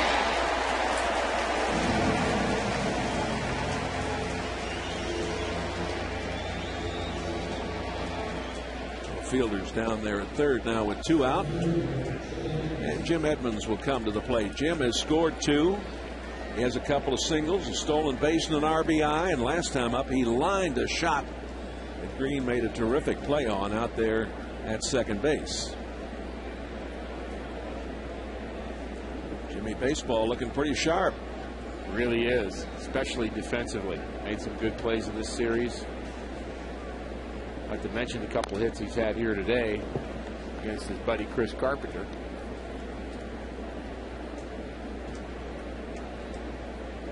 I think there's a lot of people, and you know what? I say a lot of people. I'm in that group that were surprised when Jim Edmonds said, I'm going to play again. Tony La Russa wasn't surprised. He thought if he put his mind to it, he could certainly do it. Oh, that hit Ottavino, and it will score Fielder, and safe at first. Albert couldn't hold on to that throw. Now they're going to check and see how Ottavino is. Shot right at him.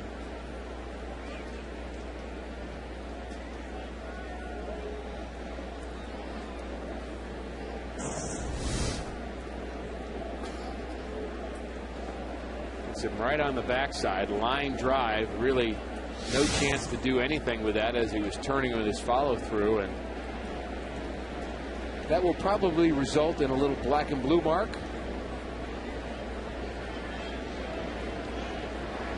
But I don't think that'll keep him from going his 3 innings here today. 11-0. And here's Escobar. He has walked, reached on a fielder's choice and scored, picked up an RBI in the third and was hit by a pitch in the fourth. And here's Duncan coming out to talk to Ottavino. Still no activity in the Cardinal bullpen. Well, even when things aren't going well and things seem to be going south, your pitching coach is a guy that's got to keep with you. I mean, he's got to stay with Adam Ottavino. This is Adam Ottavino's job on the line. I mean, this is what he's doing for a living, and he needs somebody to stick with him and say, hey, what do I need to do to get better here? And you need your catcher to help you. You need your pitching coach to help you. And right now, it's been a rough start for Ottavino. Alcides Escobar, the young shortstop from Venezuela, hits it into right. Handled out there by Stavinoa. That's going to do it. Already? 3 more on the board, and it's 11-0 Brewers. Hey, babe. Hey, Frank.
Try those new ice blended caramel and mocha frappes now at McDonald's.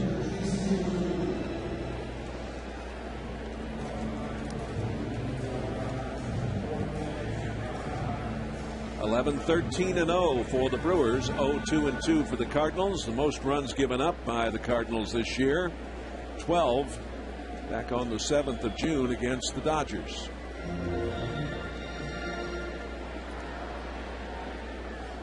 Here's LaRue. His first time at bat as he took over behind the plate. That was Blake Hawksworth's bad start out there in L.A. And think about starting pitchers having bad starts. Adam Wainwright had one a couple weeks ago. Garcia had one last week. Yeah, I guess it was just Carpenter's turn today. How about that performance by Jaime last night? Unbelievable how good he was. And still learning.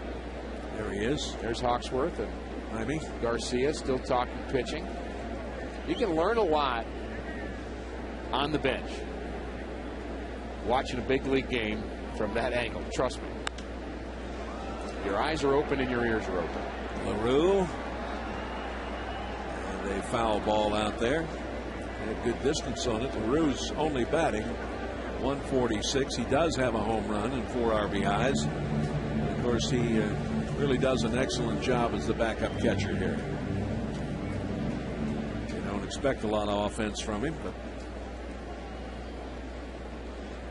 he's a tough guy. And this one well hit to left, going out there, and it is gone. The Cardinals are on the board. The home run, the second of the year for LaRue.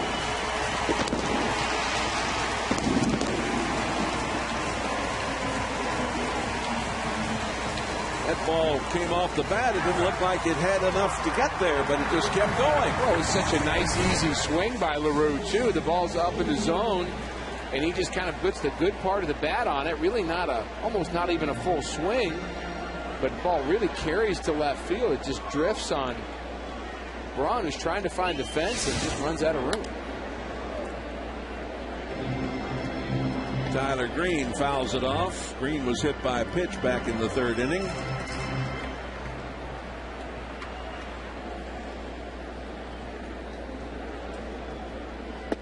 Inside, let's go to Frank Cusimano, who has some thoughts on Tyler Green. Well, Jay, I think it's going to be real interesting to see how much playing time Tyler Green gets in the near future here in St. Louis.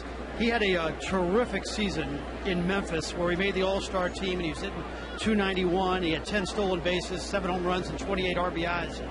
And, of course, last night he had that home run that was near Big Mac land. He's always been known as a guy with a lot of tools, and you're seeing one right there. And that's the one thing that Tyler Green's going to have to show. Can he make enough contact? He has enough power. He's a great athlete. Rick, I don't know how you feel, but with the offense we're getting out of the infield and the lack of power at second, short, and third, I think you have to give this guy a long look right now. I agree with you wholeheartedly, Frank. I think it's worth taking a shot. I think sometimes just getting a new face in the clubhouse. I think Brendan Ryan would be a guy that maybe you need to sit for a few days. Tony La Russa's tried that once with Ryan, then put him back in the lineup, and he responded. And maybe it's just time to try that again. Lopez is grounded out and singled. That home run for LaRue traveled 384 feet.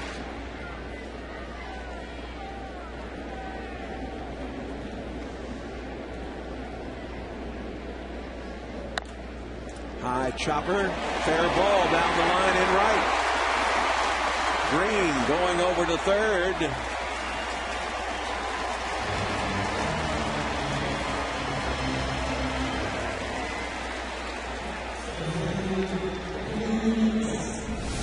It's very well placed by Lopez. He hits the ball into the ground. It bounces over the head of fielder into right field. Cardinals getting a bit of a break there, and that's the way, Jay, we've talked about it a million times. That's the way you eat an elephant, one bite at a time. So there's certainly an elephant here to swallow here at Busch Stadium. Yes, the Cardinals were down 11-0, but just keep taking those little bites. Maybe it'll be a long dinner. You never know. That's right.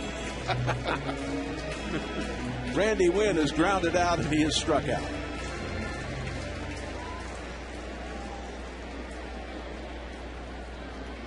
We'd be okay with that, Jay. Sure.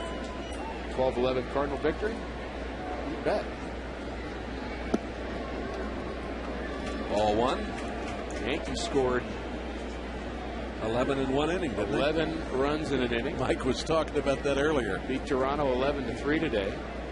Cincinnati Reds had a 9-run inning yesterday. That catches the corner. 1 ball and 1 strike. I'm not predicting it. I'm just saying it can happen.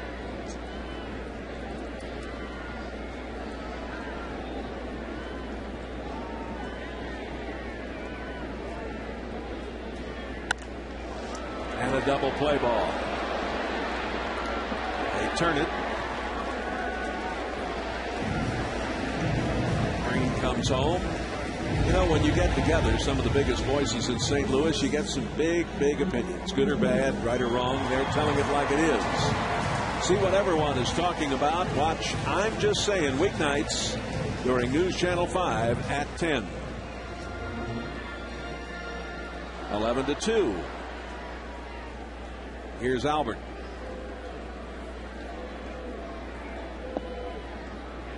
You hate to see the bases wiped clean in front of Albert Pujols, as kind of average a season it's been for Pujols according to his numbers. He's still among the league leaders in hitting with runners in scoring position. Albert, of course, ended the third and he grounded into a double play with the bases loaded. But on the season, 375. That's actually hard for me to believe. Fouls that off. Seems like he's struggled in that area, but 375, you take that.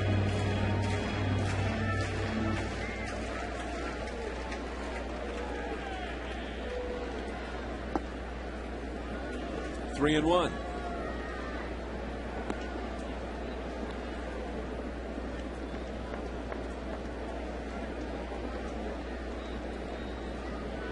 Lincecum leading the National League in strikeouts with 121.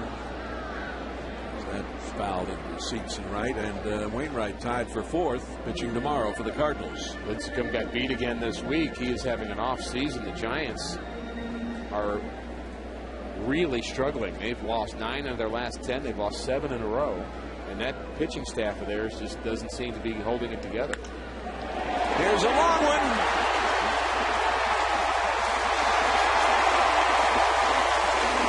Albert hits number 17. Excuse me, number 20. That's 20 for Albert.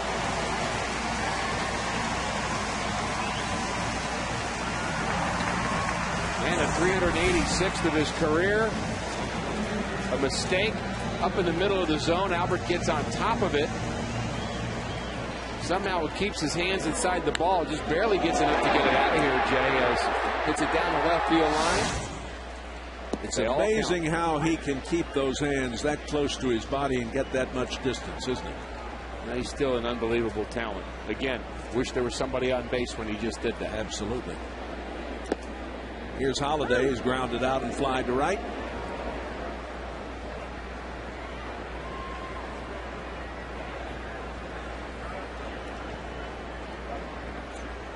.386 feet, the estimate on that one. Just back into the seats. RBI number 60. This is the last game of the first half of the season. So 20 home runs, 60 RBIs. Been a long time since I've been in math class, but you multiply that by 2, pretty simple. And there's no question he's got a real good shot at winning the Triple Crown. Down to third. Nice play there by McGee. That's going to do it. The Cardinals pick up 3. 11-3 Milwaukee.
At cuttingthegame.com.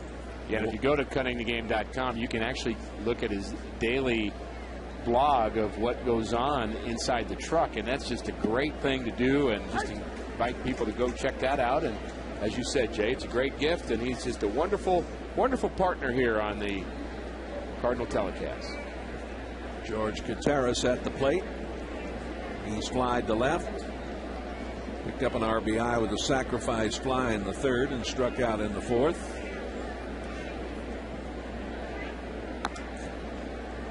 Mr. Me and his crew are setting a record for covering the bases loaded tonight. I guess so. I like the shots of the fans here, too, at the ballpark. Yeah. You know, as I was thinking, Jay, about this holiday weekend and the fans here at the ballpark enjoying Cardinal games, and, you know, they're going to remember this time as just a fun place to be. And, you know, 10 years from now, they'll say, did the Cardinals win? They may say, I might not remember, but I sure did have a great time with my dad or with my friends. Look at the bottle cap hats. I like those.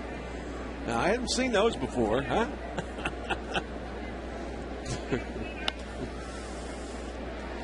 Handled by Brendan Ryan, one away.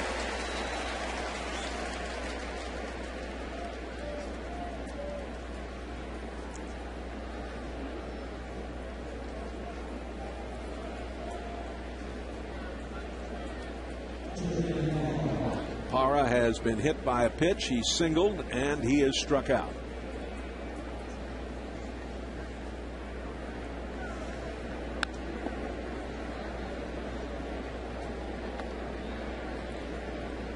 Got a pretty good swing.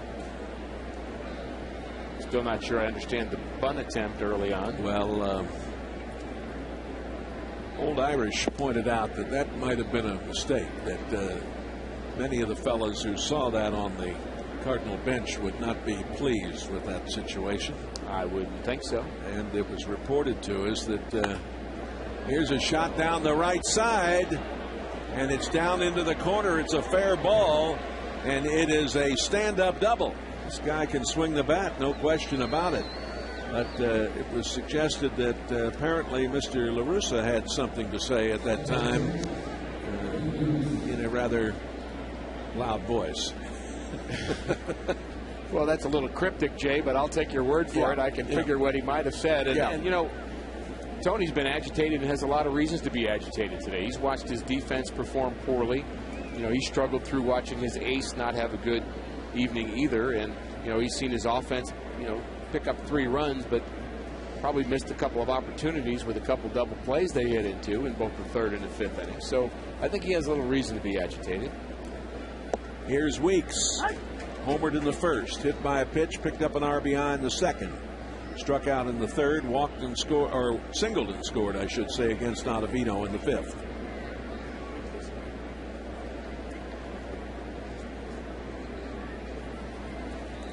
The Brewers have scored in every inning.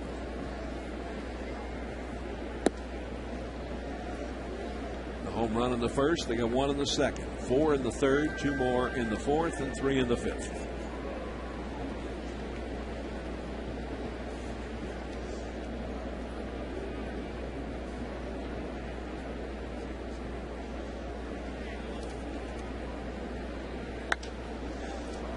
Driven to right. Stavanoa over and makes the play.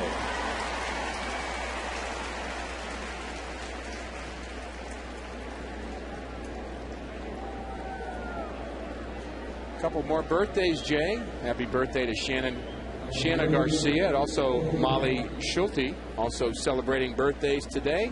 Happy birthday, Shanna and Molly. Parra on that fly ball going into 3rd. I wonder if you're a Facebook fanatic. Become a fan of News Channel 5 on Facebook. Simply look up KSDK or link to us by clicking on the Facebook icon on your KSDK.com homepage. Share your views on the latest news and stories about our town on air or online. News Channel 5 is where the news comes first. Hart at the plate.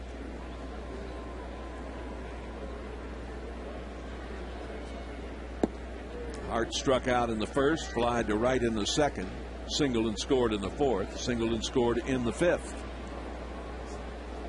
Hart's average up to 289.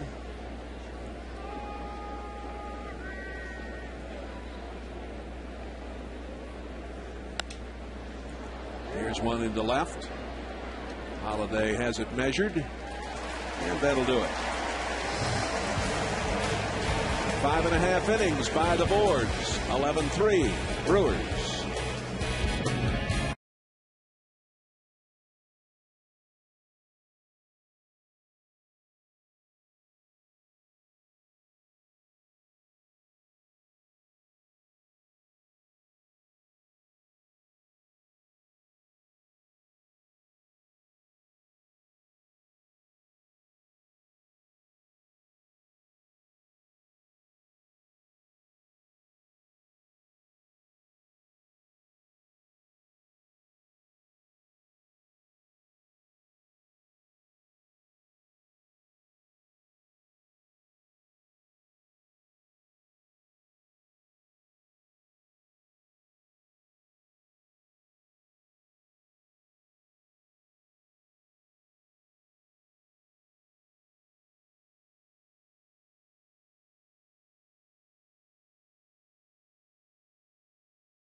present Name That Cardinal. One of my favorite guys on the planet. Card-playing buddy of yours. I love this guy.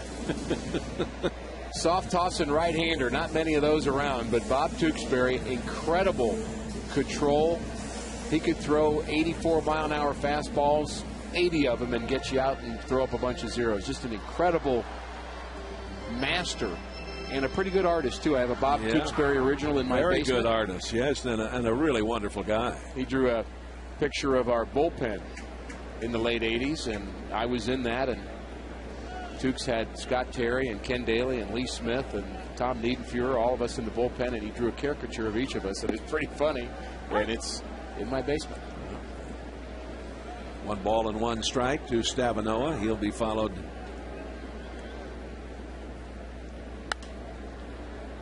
as this one is fouled off. Tukes, by the way, is still in baseball. He is a pitching coach / psychologist for the Boston Red Sox. He analyzes film for them. He works with some of their personal issue guys, but he's kind of a sports psychologist as well and helps them kind of with the mental side of the game. Really? That's a strikeout for Stavinoa.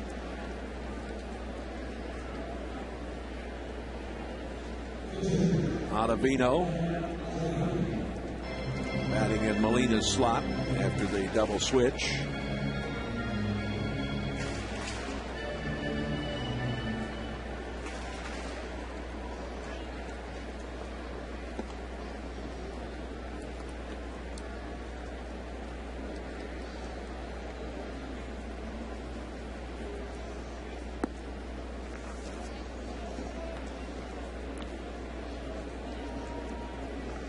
Two balls and no strikes.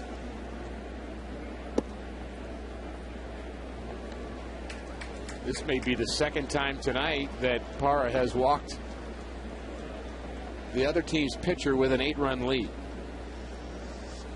Ottavino is 0 for 6 at the plate. That was pretty close. 3 balls and a strike. Oh my goodness. How about that? That's why most coaches in the big leagues have gray hair.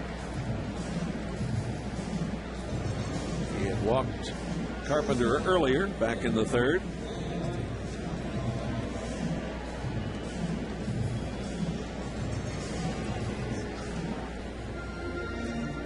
Here's Brendan Ryan. Brendan has flied to right and to center.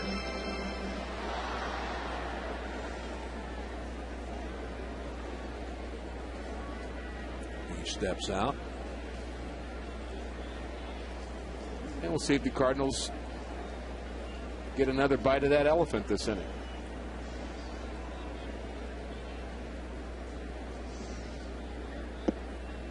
Caught the inside corner.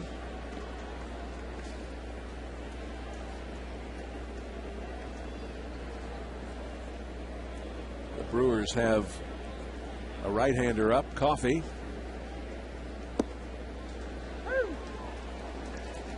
Brendan Ryan doesn't even look good right now the way he's taking strikes.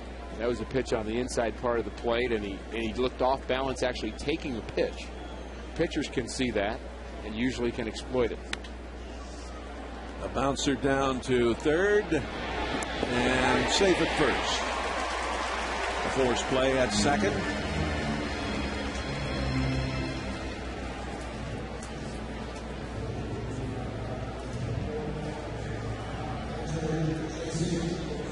LaRue, who homered,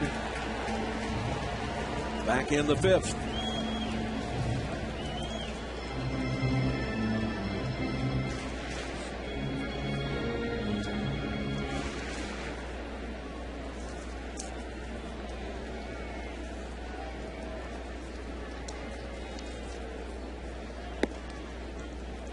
That hits the outside corner.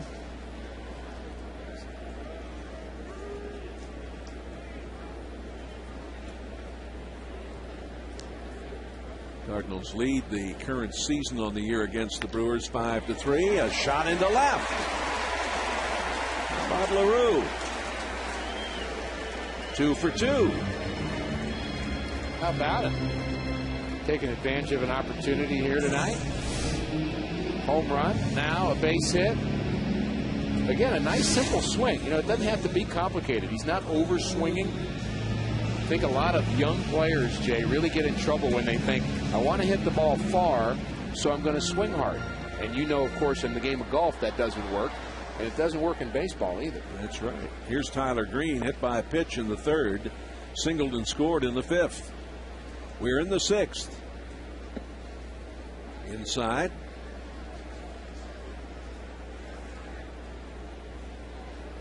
(11-3) the score as the Brewers have out-hit the Cardinals 14-7. 111 pitches now for Parra. Fouled away.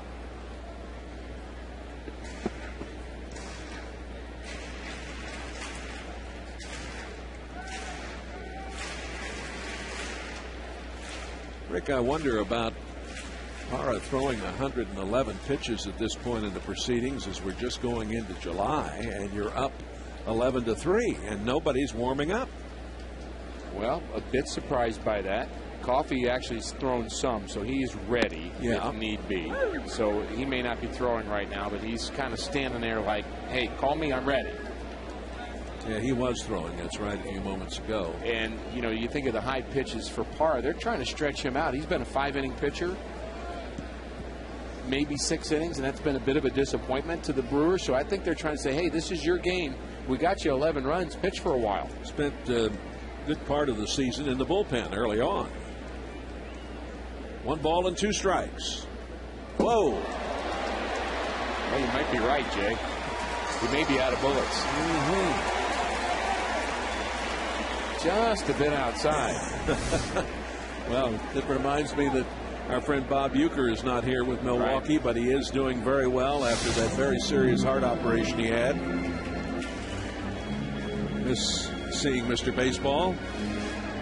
Always a joy to see him, isn't it? Oh, yeah.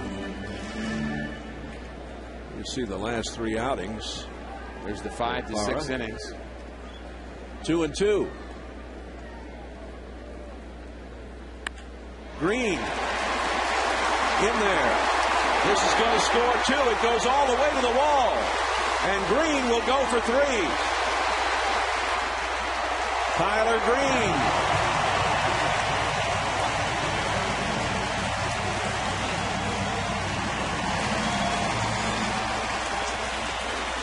I'm not sure Jim Edmonds takes a perfect angle at this ball hit into the left center field gap.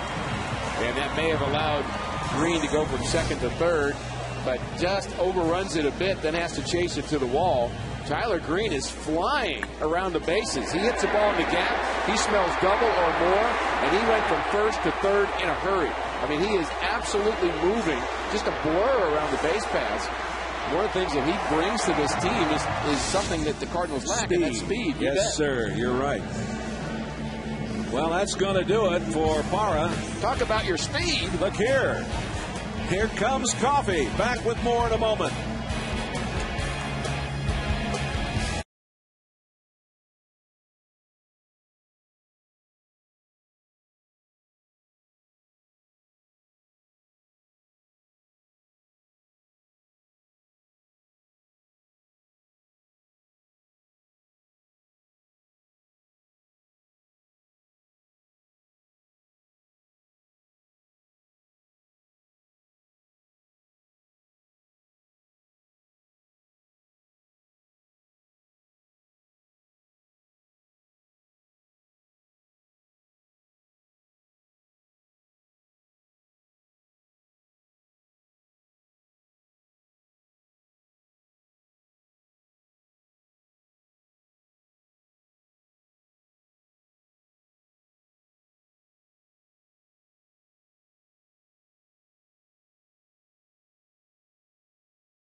Knickerbocker Hotel in Chicago. Watch today in St. Louis and the Bommarito Audi Catch a Train, Catch a Game. Register at ksdk.com. Todd Coffey comes on. Coffey from North Carolina.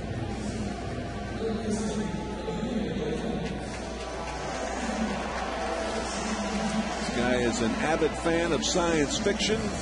And you see he's very enthusiastic when he gets called into a game. Yes, he does. He runs onto the field. That's kind of his trademark. But he's also been more than that. He's a pretty solid kind of middle inning guy. Pitched last night here, 1 inning.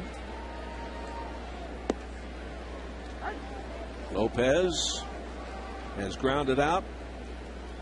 And a couple of singles in the 3rd and the 5th. Like the way the Cardinals are chipping away right here. Just keep playing. See where you're at later. 1 ball and 1 strike. Coffey has made 5 appearances. This will be number 6 since coming off the disabled list. He had a thumb contusion. Was out of action for a while. Fly ball lifted into left. Braun is there. But 2 more on the board for the Redbirds. It's 11-5 Brewers.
This copyrighted telecast is presented by authority of the Cardinals. It may not be reproduced or retransmitted in any form. The accounts and descriptions of this game may not be disseminated without the express written consent of the Cardinals. Prince Fielder to lead it off here as we go to the 7th inning.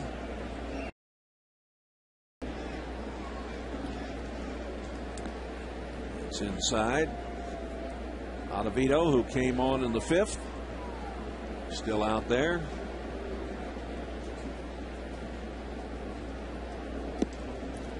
Fielder struck out in the 1st, singled and scored in the 3rd, walked and scored in the 4th, walked and scored in the 5th.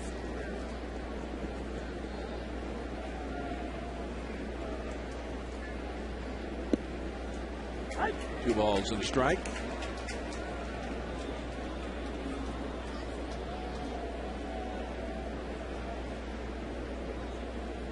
Philadelphia leading at Pittsburgh 10-2 in the 5th inning.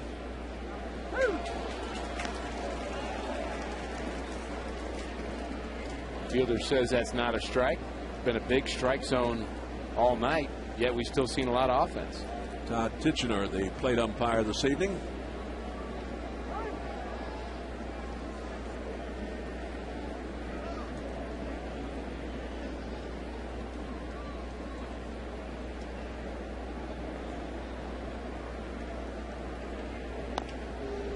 Fouled away.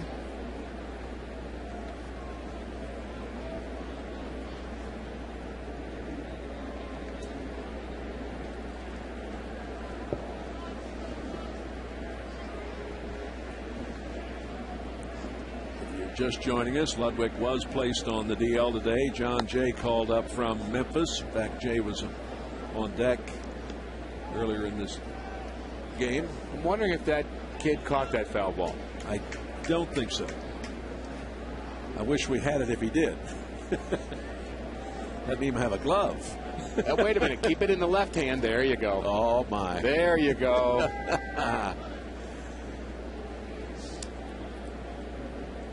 The 2-2 off the glove, I think, of Ryan. He just tipped it there.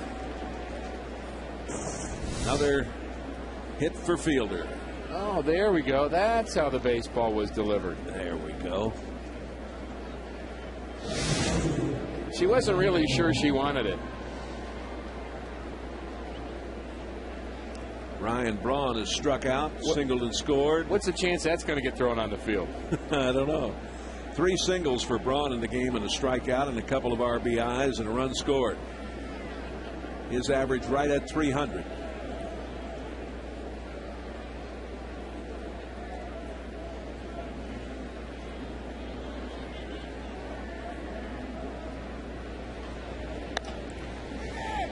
Fly ball into right and into the seats.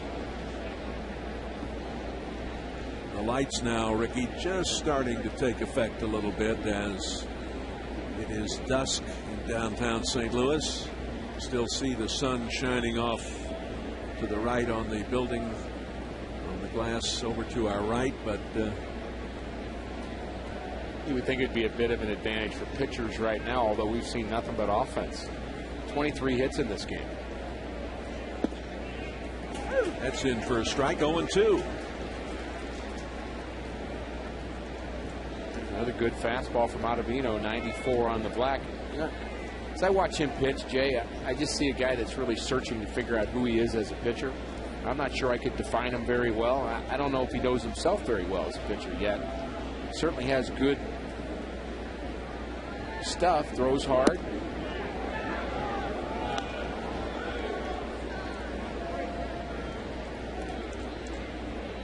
You watch Chris Carpenter and Adam Wainwright pitch for a while, or even another veteran. You take a Trevor Miller. You know what he's trying to do to get you out. You know when he's successful, he will do A, B, C, D. I'm not sure what that is for Ottavino right now. That just missed inside. 2-2.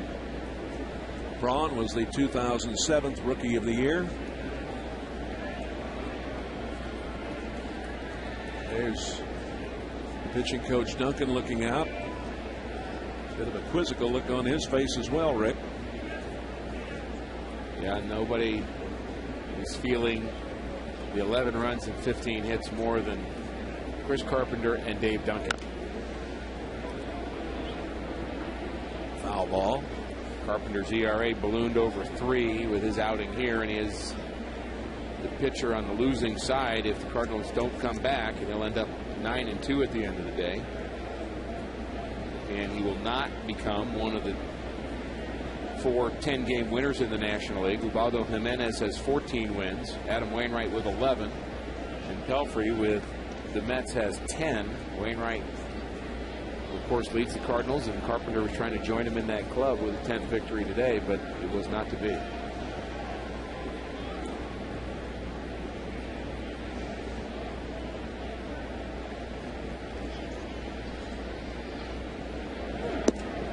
Full count.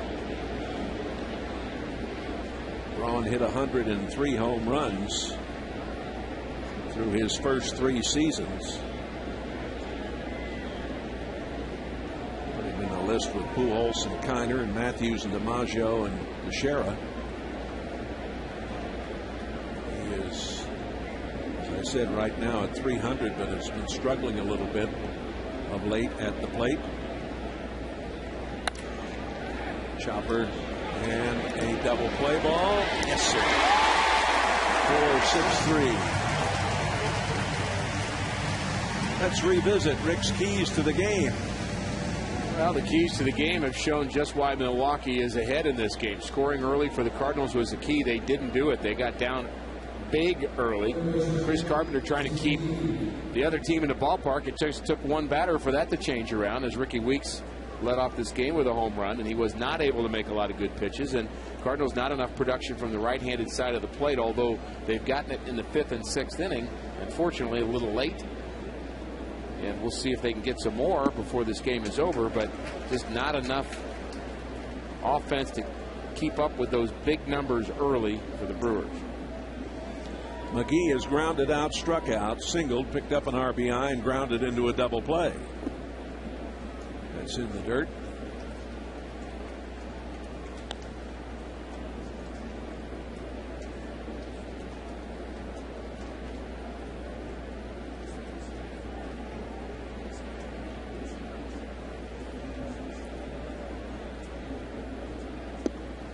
Right down the heart of the plate. And here's the importance of a guy like Ottavino coming into a game. When he came in, it was 8-0. He throws up 3 zeros. All of a sudden, we have a 3-run game instead of a 6-run game. So you think your bullpen doesn't matter, even your long guy? It really does.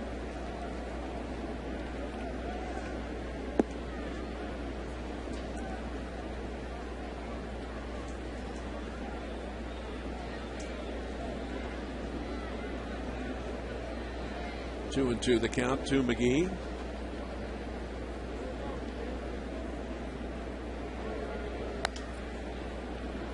Out of play. Well, with Ludwig and Freese, of course, both on the DL. It's been a bit of a problem. With Penny and Loesch unavailable, that's been a problem. The Birds trying to battle through this. Strikeout.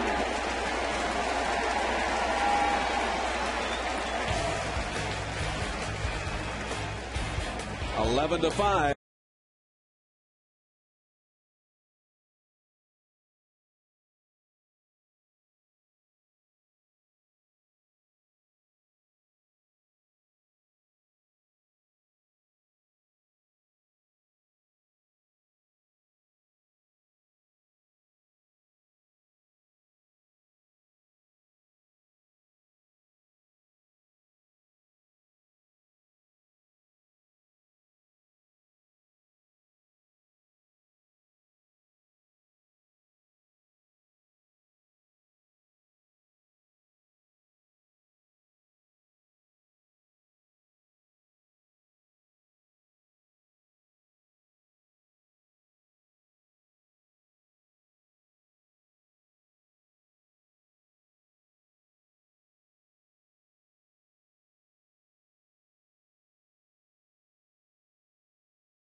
Adam Ottavino might have been a bit low, don't know. Casey McGee thought it was low, slams his helmet, but it's an inning-ending strikeout for Adam Ottavino, who's had a couple of good innings now. Maybe he's put out the fire a bit.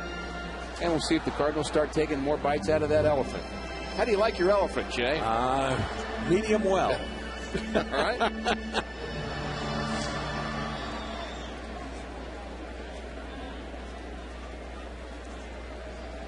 Randy Wynn, Albert Pujols, Matt Holliday.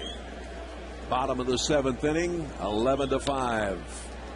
Ground ball for Escobar, one away. Frank Cusimano, some thoughts about the start and the problems of Carp today. Well, it's interesting because tomorrow morning at 11 o'clock, the All-Star teams will be announced. And if Chris Carpenter would have pitched well today, he would have been a lead pipe cinch with a record of 10-1 and ERA under 3. I still think he's in, but it makes it a little bit more interesting, at least in the selections. I mean, I'm not sure if they can take Wainwright and Carpenter, and maybe this start would put Wainwright ahead of him. Bottom line is, he didn't help his chances here today, but I hope it's going to be both of them going to the All-Star game. I don't know how Rick feels if one start can affect your status like this. Well, I think it certainly can. It's certainly possible. I don't see any reason why you can't have both Wainwright and Carpenter, and I know the way people think about that, but you'd like to see, I'd certainly like to see them both there, but look at this play by Weeks. That's the second fabulous play he's made behind the bag. Yeah, he's had a good afternoon. Albert, who homered in the 5th. Very acrobatic second baseman. He makes errors on some easy plays, but boy, he makes some tough ones look easy. He sure did. That was an outstanding play. And speaking of all-star pitchers, Ubaldo Jimenez has given up 7 earned runs in 3 innings in his start today, trying to become a 15-game winner. His ERA is now over 2.3, which makes Jaime Garcia the second lowest in the National League as far as ERA concerned. And you have to think about Garcia as an all-star. Holliday is 0 for 3. How about the young man in Washington? What you think they're considering him? Now, he didn't have a very good day today. If he's an all-star, I will be extremely disappointed in the game that I love. Yeah, me too. But because he will be an all-star only for his pop and sizzle, not for what he's done in the first half of the season. And you don't have to sell tickets to the All-Star game. It's a sellout anyway. So. But certainly, I think they would be thinking about the TV audience and the interest in the All-Star game if Strasburg's going to pitch. But you know, his record does not. I mean, he doesn't have the longevity. He doesn't have the wins, and certainly he has the strikeouts. But there are a lot of people more. Jaime Garcia is more deserving than Steven Strasburg. Absolutely, by a long shot. Absolutely. But they don't ask me, Jay. Or me. I was just asking a question. Just want to throw it out there. I'm glad you asked me. Yeah. But they don't ask me. And a strikeout. Holliday looked bad on that pitch. We're down 1-2-3 here. 11-5, the Brewers.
Sponsor of Cardinals baseball.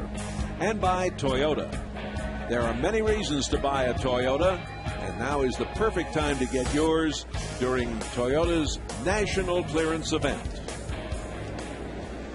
Jim Edmonds leading it off. Out of play, down the left side. Edmonds singled and scored in the second, singled and scored in the third, picked up an RBI, lined out to second base in the fourth, and singled and picked up another RBI in the fifth. A nice evening for Jim Edmonds. Got his average up to 267. Started the night at 255. As you pointed out, Rick, handy guy to have around for a team like these Brewers who are hoping to make a run, and he can help them a great deal. Looks like he's in good shape, too. Yeah. He doesn't look any different than he did in his great years with the Cardinals. Here's a bomb to right. And it is out of here. Jim Edmonds. That's number 4. And a lot of the Cardinal fans are applauding.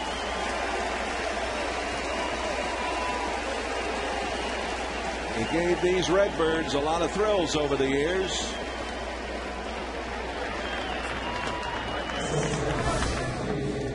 There's the classic swing of Jim Edmonds. He's always had that uppercut, swinging off the back foot. And, you know, I don't have a problem with the fans cheering for Jim Edmonds. I think that's a nice touch, although I would probably get into a disagreement on that subject with the Cardinal manager.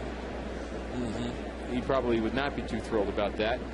Well, you also have to look at the scoreboard. Oh, yeah.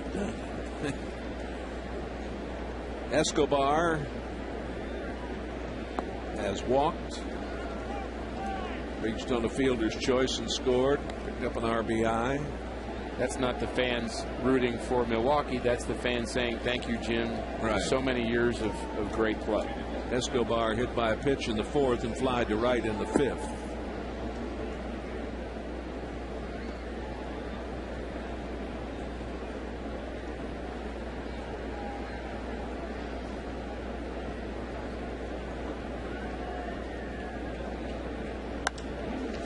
Into right.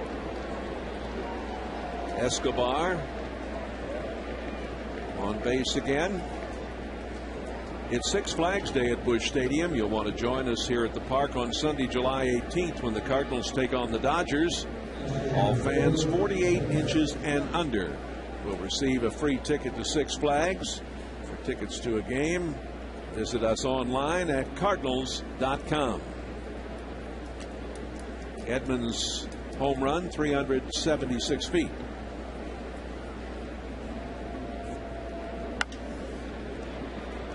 Foul into the seat to the left. These guys are just going up there hacking, aren't they? Well, you have nothing to lose when you're up by 7. Just get kind of comfortable. You just start taking easy swings. Action in the Cardinal bullpen. Not sure how much longer Tony will go with Ottavino. Gutierrez. Will they turn the double play? Yes. Albert is always doing a good job getting that ball on target down there to second.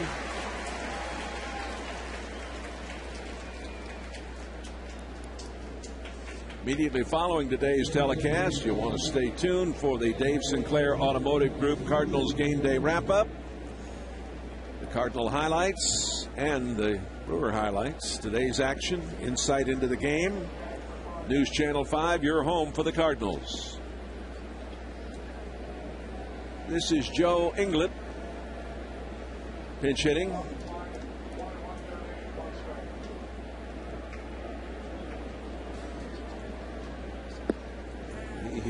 Hitting for coffee. Inglet is batting .333, has 1 RBI.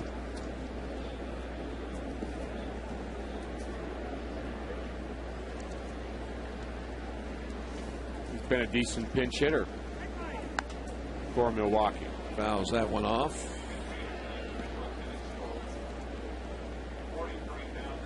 That's Risky, who just sat down.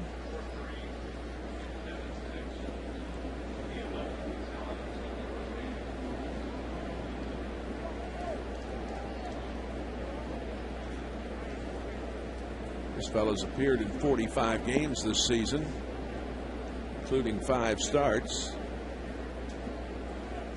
He was with Toronto last year and batted .281. Claimed off waivers by the Brewers back in January. The 11th sellout crowd of the season here with us tonight.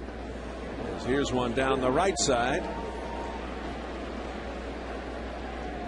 And a double for England. The crowd 43,276. Another sellout here at Busch Stadium. Mitchell Boggs getting loose for Tony La Russa, and he's trying to decide whether he's going to let him come out for the next inning or do a double switch here, and it looks like he's going to go with a double switch. They're going to go get the pinch hitter and say, you got to go out in the field right now. So he sends McGuire down to get the double switch candidate, as Mitchell Boggs will enter the game here and try to finish off the 8th inning. Another tally for Milwaukee. A lot of hits today, Jay. And another pitching change. Back with more in a moment.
Best 10 consecutive scoreless appearances.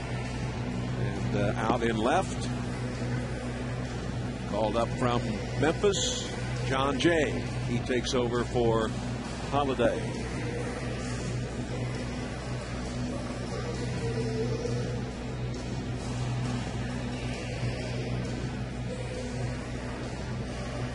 There is a look at 2 careers. Jim Edmonds, Albert Pujols.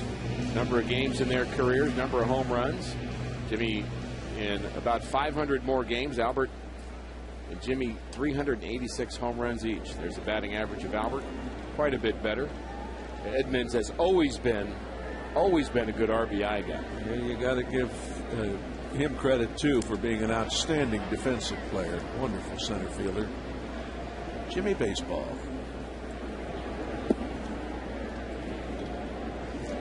Here's Weeks again. He homered, hit by a pitch and picked up an RBI in the 2nd, struck out, singled and scored in the 5th, fly to right in the 6th. Weeks is average at .273. Foul play.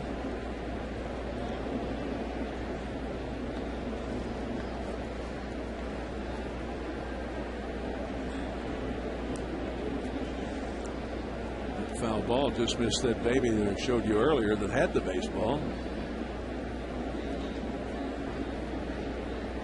Women and children first.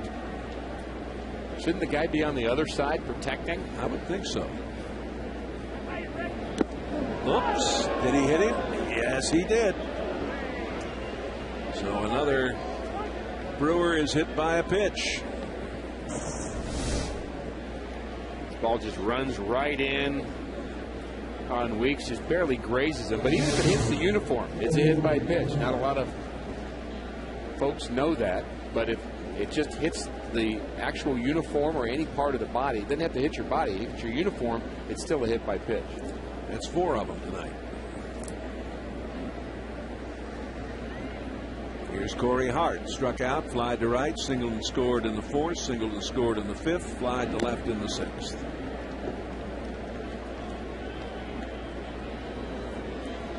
Boggs is from Georgia.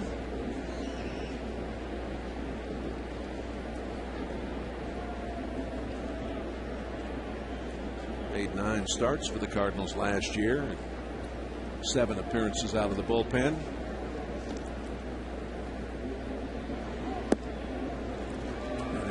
If you like beards, this is one you could be proud of. No cake on that scorecard. Mike had a little incident with you, I understand, Mr. Shannon? Well, we were delivered this wonderful birthday cake from our friend Skip Irwin. And Skip sat the cake down on my scorecard. As you can see, it's not very good. And the runners move up. The cake or the scorecard? Both. Oh.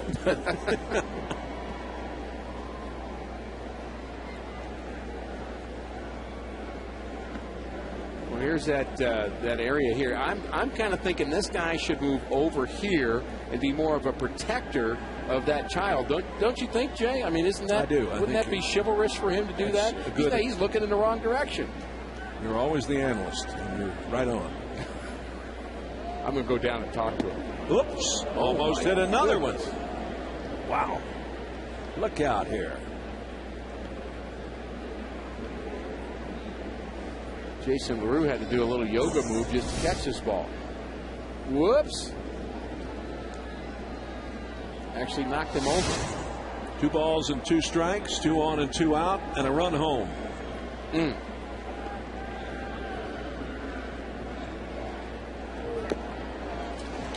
And a strikeout. After 7.5, 12-5 Brewers.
Cardinals announcer Cutter and Buck apparel provided courtesy of Ad Creations.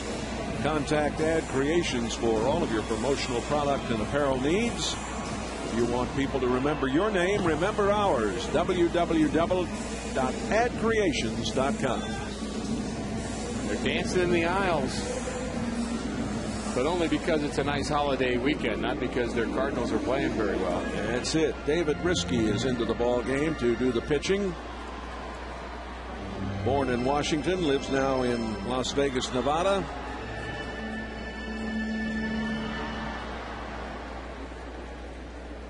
Interesting hobby. He collects Air Jordan basketball shoes. He has over 100 pairs. How about that? It's a little weird if you ask me. Stavanoa puts it out to second. And there's one away. Sunday's game day on News Channel 5. Join us a week from tomorrow. It's the 11th of July. Cardinals will be down in Texas, going against the Astros. The Window World Cardinals game day preview comes your way at 12:30. The Cardinals and the Astros, Sunday, July 11th, on your home for Cardinal baseball, News Channel 5. And we look at John Jay at the plate for the first time in this one. Jay just called up.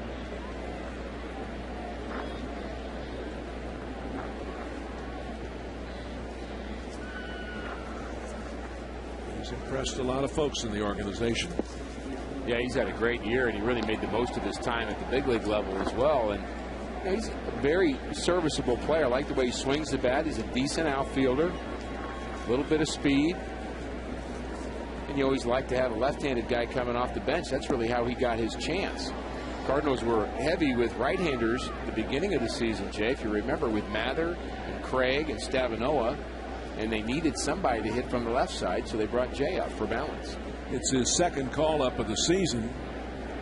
He was the Cardinals minor league player of the month for April. 2 balls and 2 strikes. Big league pinch hitter is better job than minor league player of the month. I'm sure he's very happy to be here. And how about that? Right up the middle, a single. Now he's happier.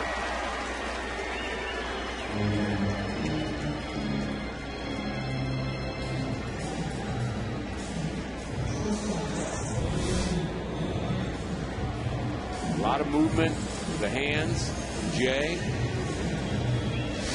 Lines it right up the middle. We've seen some good hitting today. That's 9 hits now for the Cardinals. Unfortunately, it's only half as many as the Brewers have. Here's Ryan. He's flied out twice, reached on a fielder's choice, and scored.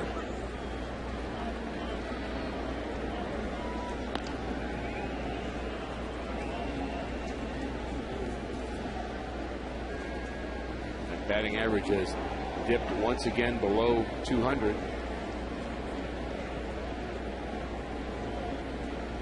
Ryan also made his 12th error of the season today.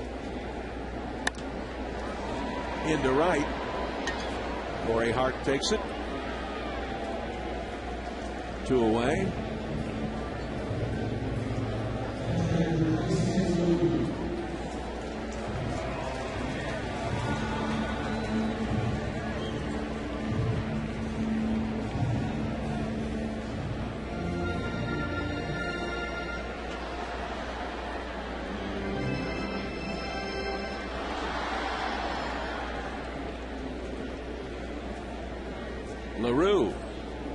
LaRue came in, and in the 6th he homered. In the 7th he singled and scored.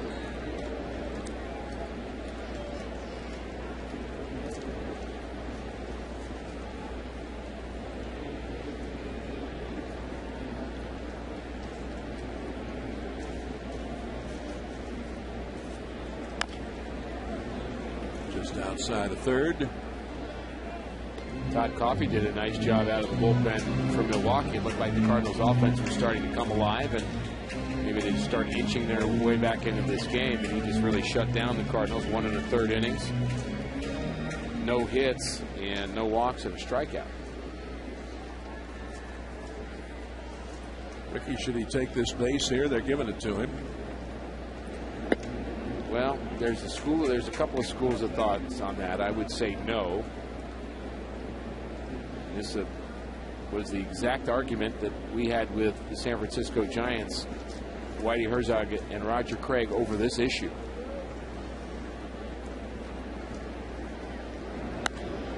And Whitey's feeling is if they're going to try to get an advantage, and this is a Hall of Famer talking, so let me give some deference to Whitey Herzog. He said, if you're not going to hold him on, you're trying to get an advantage over me by giving your first baseman more range. So if you hold me on, I won't run.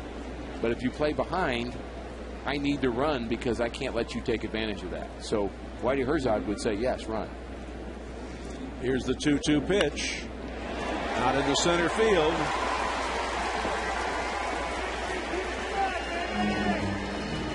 Jason's had himself quite a day. Without a lot of not a lot of at bats, your average goes up in a hurry. Again, a nice short stroke. And that's what I've noticed with him, Jay. It's really short stroke. It's not a long swing. Just going straight to the baseball and making things happen. Dave Risky has followed Para and Coffey to the mound. 2 on and 2 out. Tyler Green. Tyler hit by a pitch in the 3rd, singled and scored in the 5th, tripled and picked up 2 RBIs in the 6th.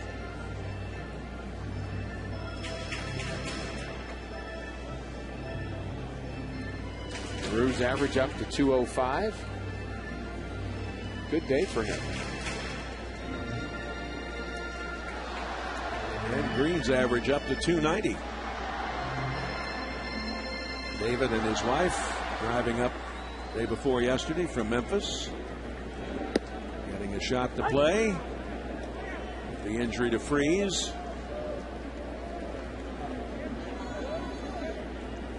Playing second. Started last night and again today. Also can play shortstop very well. He's a double away from hitting for the cycle since he's been called up. That's right. You don't really get that if you do it in 2 games, but hey, it's something to root for, Jay. Absolutely. It's 12-5. You got to root for something. How about a double for Tyler Green?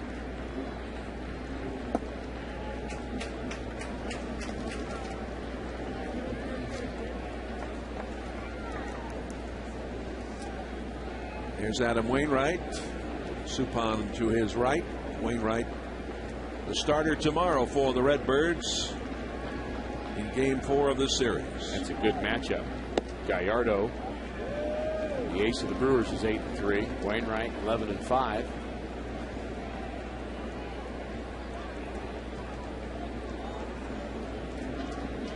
Two balls and a strike. Jay and LaRue on the base paths. Foul back. This one got away early. A home run by Weeks started it off in the 1st. They got 1 in the 2nd. They got 4 in the 3rd, 2 in the 4th, 3 in the 5th, 1 in the 8th. 12-5. Milwaukee.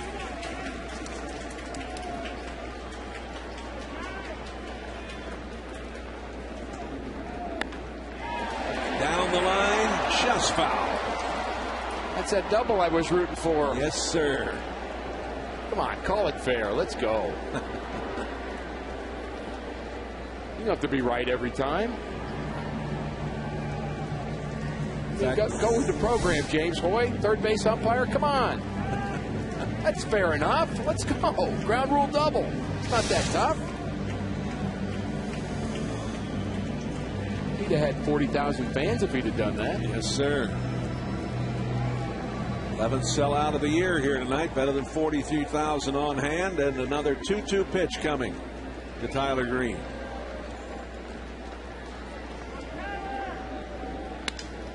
And a broken bat. The Green machine will have to get himself some new lumber.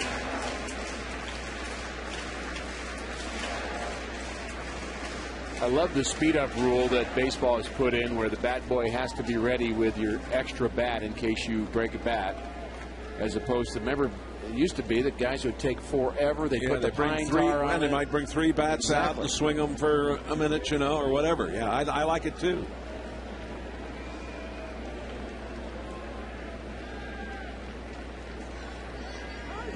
Yeah, I've talked to a lot of people this week, Jay, about how we often talk about the speeding up of the game and how some of the games can be slow. And And it's like, don't you like being at the ballpark? And hey, we're not complaining about that. We just think the pace of the game is better when played quickly. It's just more of a crisp game. It's a better game to watch. It's not that we don't like being at the ballpark. We love being here. The Suppan game the other day was just like pulling teeth. And I mean, as some of my friends said, it's like watching a bad soccer game.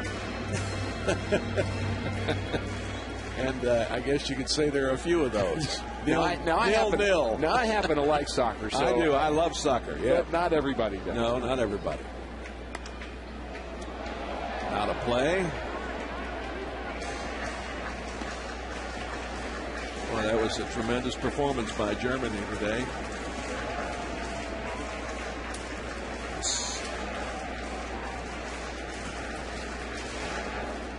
Evidently, the dad got a phone call and he switched. I like that. He's protecting now. And he obviously is coachable. That's right. I'm sure he's a great guy. Well, this ball gets away, but no advance, and it's 3-2. I understand that the mom did a great job of actually protecting the baby on that other foul ball that was hit down there. The mom showed perfect form in actually protecting the baby early on. Well, and they're hanging in here, aren't they? There we go. There's the ball hitting that direction, and watch her. She covers the baby's head, leans to the left. I mean, that's perfect form. That's just the way they teach it. And this is popped up. Who wants it? Who wants it? Who wants it? Fielder? Yes. Well, I think they may have had enough, but glad to see those folks here this evening.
A proud sponsor of Cardinals baseball.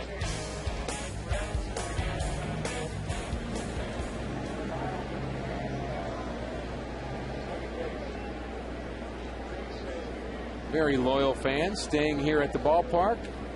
Hey, thanks for staying here, sir. Ma'am. Wholesale changes for the Cardinals defensively.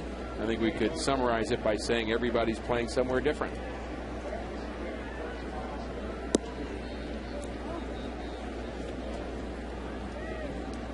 Well, we now have Green at third. All right, he moved here. Miles is over at second. Stavano over here. Rasmus Jay goes here. to right. Rasmus to center. And who is that out and left? Let me see. I think that's Jose Oquendo. That's okay. No, it's Wynn. He went over there. Oh, okay. Oh, I forgot one. Got a little arrow there. All right. So only Ryan is playing in the position he started the game in. Well, let's talk about the positive day of Jason LaRue. Oh, If yeah. you're going to look for a positive, that's been pretty impressive what he's done in his at-bats. And Green. And Tyler Green. LaRue 3 for 3, home run, scored a couple of runs. Tyler Green, a couple of hits, including a triple, 2 RBIs. So the bottom of the order here, and a couple of kind of key role players for the Cardinals have had good evenings here. Fielder has walked twice. He had a single, a strikeout. He scored 3 runs. 3 balls and 1 strike. Prince Fielder. And down the line in left. And he's a little tired. He's not going to go for 2. Why go for 2? Let's take a look at this day that LaRue has had offensively. Well, he comes into the game after the game gets out of hand early, and he hits a home run. He's showing that nice, short, sweet stroke. Hits one to left field and then takes one right back up the box. 3 for 3 afternoon for LaRue. And he's done a good job of stabilizing the pitching for the most part, although Ottavino did struggle as well. Ottavino gave up 9 hits in 3 2/3 innings, so you can't really say he had a good day. He gave up 4 runs. He gave up 3 of them early, but you can't really call that a good day, but he did have a couple of good innings in the middle of his performance. Ryan Braun has struck out, singled and scored, singled again, then singled again and picked up 2 RBIs, and then hit into a double play in the 7th.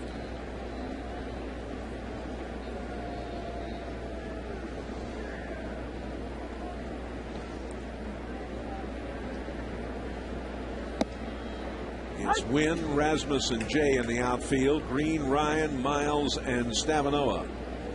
97-mile-an-hour fastball at the knees with movement. That's why everybody likes Mitchell Boggs.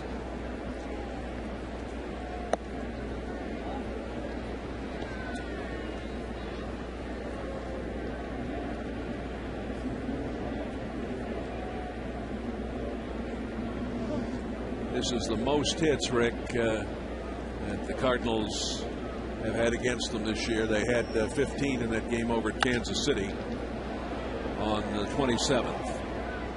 And 1 away. Or 2, yes, 1 away.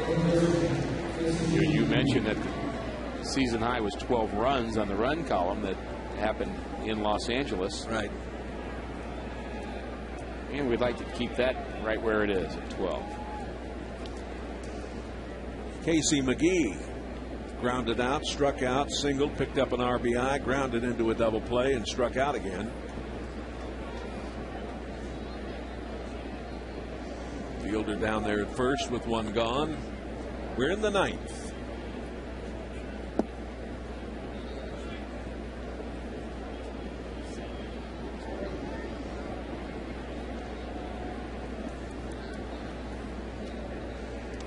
Mitchell Boggs following Carpenter, Reyes, Ottavino.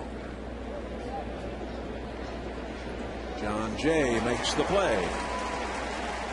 Got a good jump on that ball. He's making the most of his little opportunity today. He probably isn't even operating with full sleep, I would imagine. Times when things you remember, it gets so easy as we sit up here in the broadcast booth and as we watch the game on TV, we think, boy, it's just so easy to play. Just catch the ball, just hit the ball, but it's not. But these guys, often when they get called up, they're not sleeping. I mean, they're going from one airport to another. I think he had to come. I think he had to come from Frisco, Texas. He probably. Whether you get Dallas or Houston, easier. But well, I know when you're going to the big leagues, sleep is overrated. I mean, you'd rather get there than sleep. You betcha. But you also understand that these guys have the physical demands of the travel, and some days you're just not going to have it. And that was the story with Chris Carpenter today. Edmonds has had himself a terrific evening. Singled and scored in the 2nd. Had a stolen base there. Singled, scored.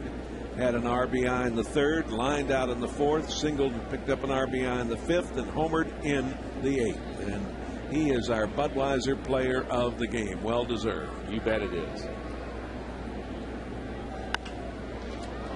Here's one into left.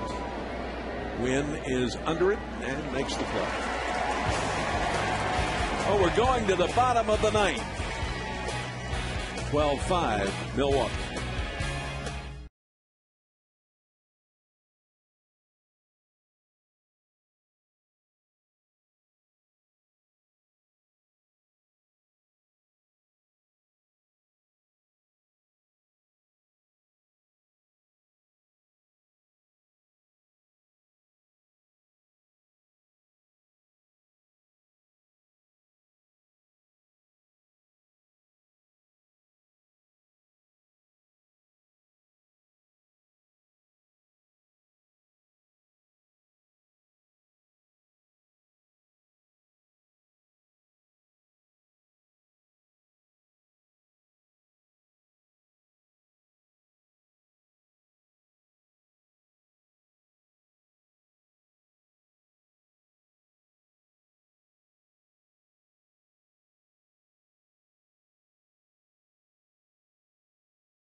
Brewers having a big night here. And the new pitcher is Chris Capuano, the left-hander. Born in Springfield, Mass. Phi Beta Kappa at Duke University. Fellow's been around. There's a gang got the rally caps on.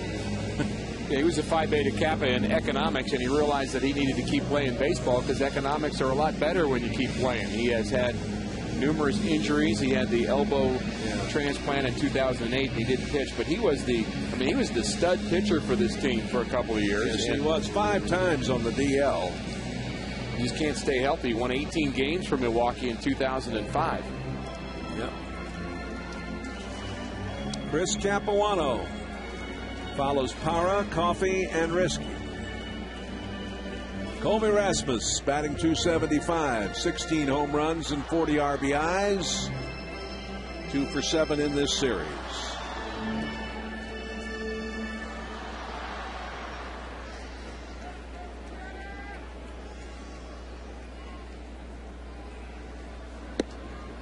A strike from Capuano.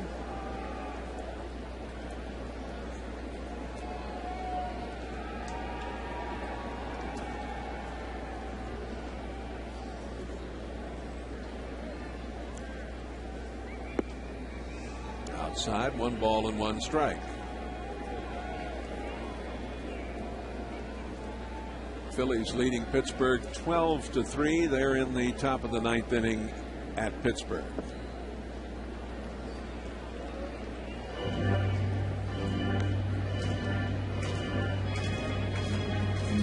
Capuano was never really an overpowering left-hander. He was a good pitcher, clearly, before he got hurt.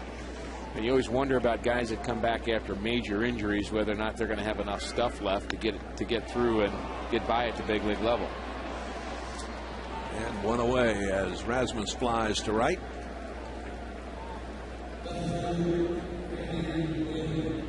Randy Wynn opened the game in center and now is playing in left. Wynn tonight is grounded out, struck out, grounded into a double play, and grounded out again in the 7th. He's had a tough evening.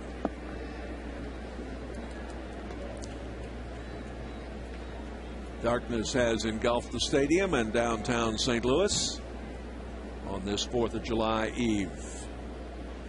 Of course, the riverfront will be lit up magnificently tonight by the fireworks display here. Some of the fireworks started happening in the 3rd inning. Fireworks of the Milwaukee Bats. The fine play made by Weeks. Wow. Oh, that's England. Excuse me. He's out there now.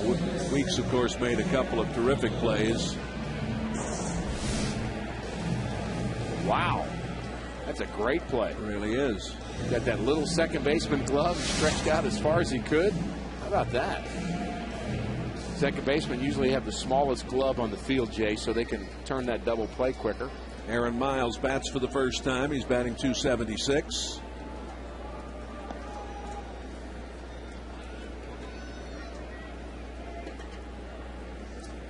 You know it's not a great evening, Rick, when Miles is batting in Albert's spot in the lineup. No, that means something has gone awry. And you mentioned the tough night of Randy Wynn, who's now 0 for 5. Tough night for the Cardinals in general. I will say I like what the Cardinals did offensively in the middle of this game to keep pushing. Again, Jason LaRue and Tyler Green, bright spots. John Jay with a base hit. 2-2. But really, some of the most frustrating moments of this game weren't even just the pitching of Carpenter and Ottavino, but it was just the sloppy defensive play. That's kind of hard to deal with.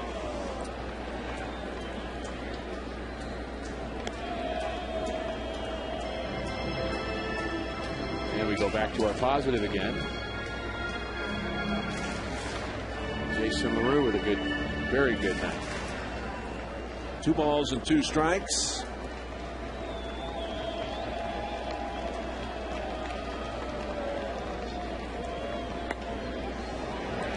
In the left. It's down. It's not over, Jay. Good to see that.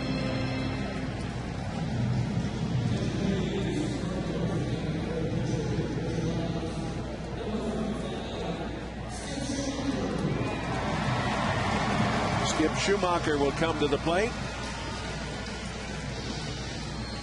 The Shoe Man batting .280.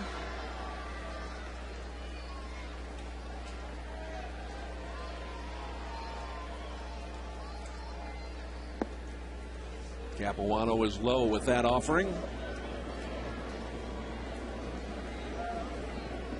I guess the other good news, we mentioned it earlier, Cincinnati losing to Chicago 3-1.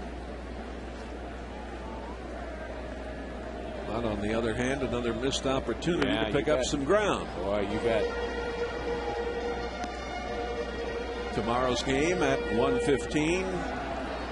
As Rick mentioned, a good pitching pairing as Wainwright will go against Gallardo. We'll join you a week from tomorrow from down in Houston, Texas. Final game before the All-Star break. Cardinals and the Astros. Right back it goes. The toss over to first.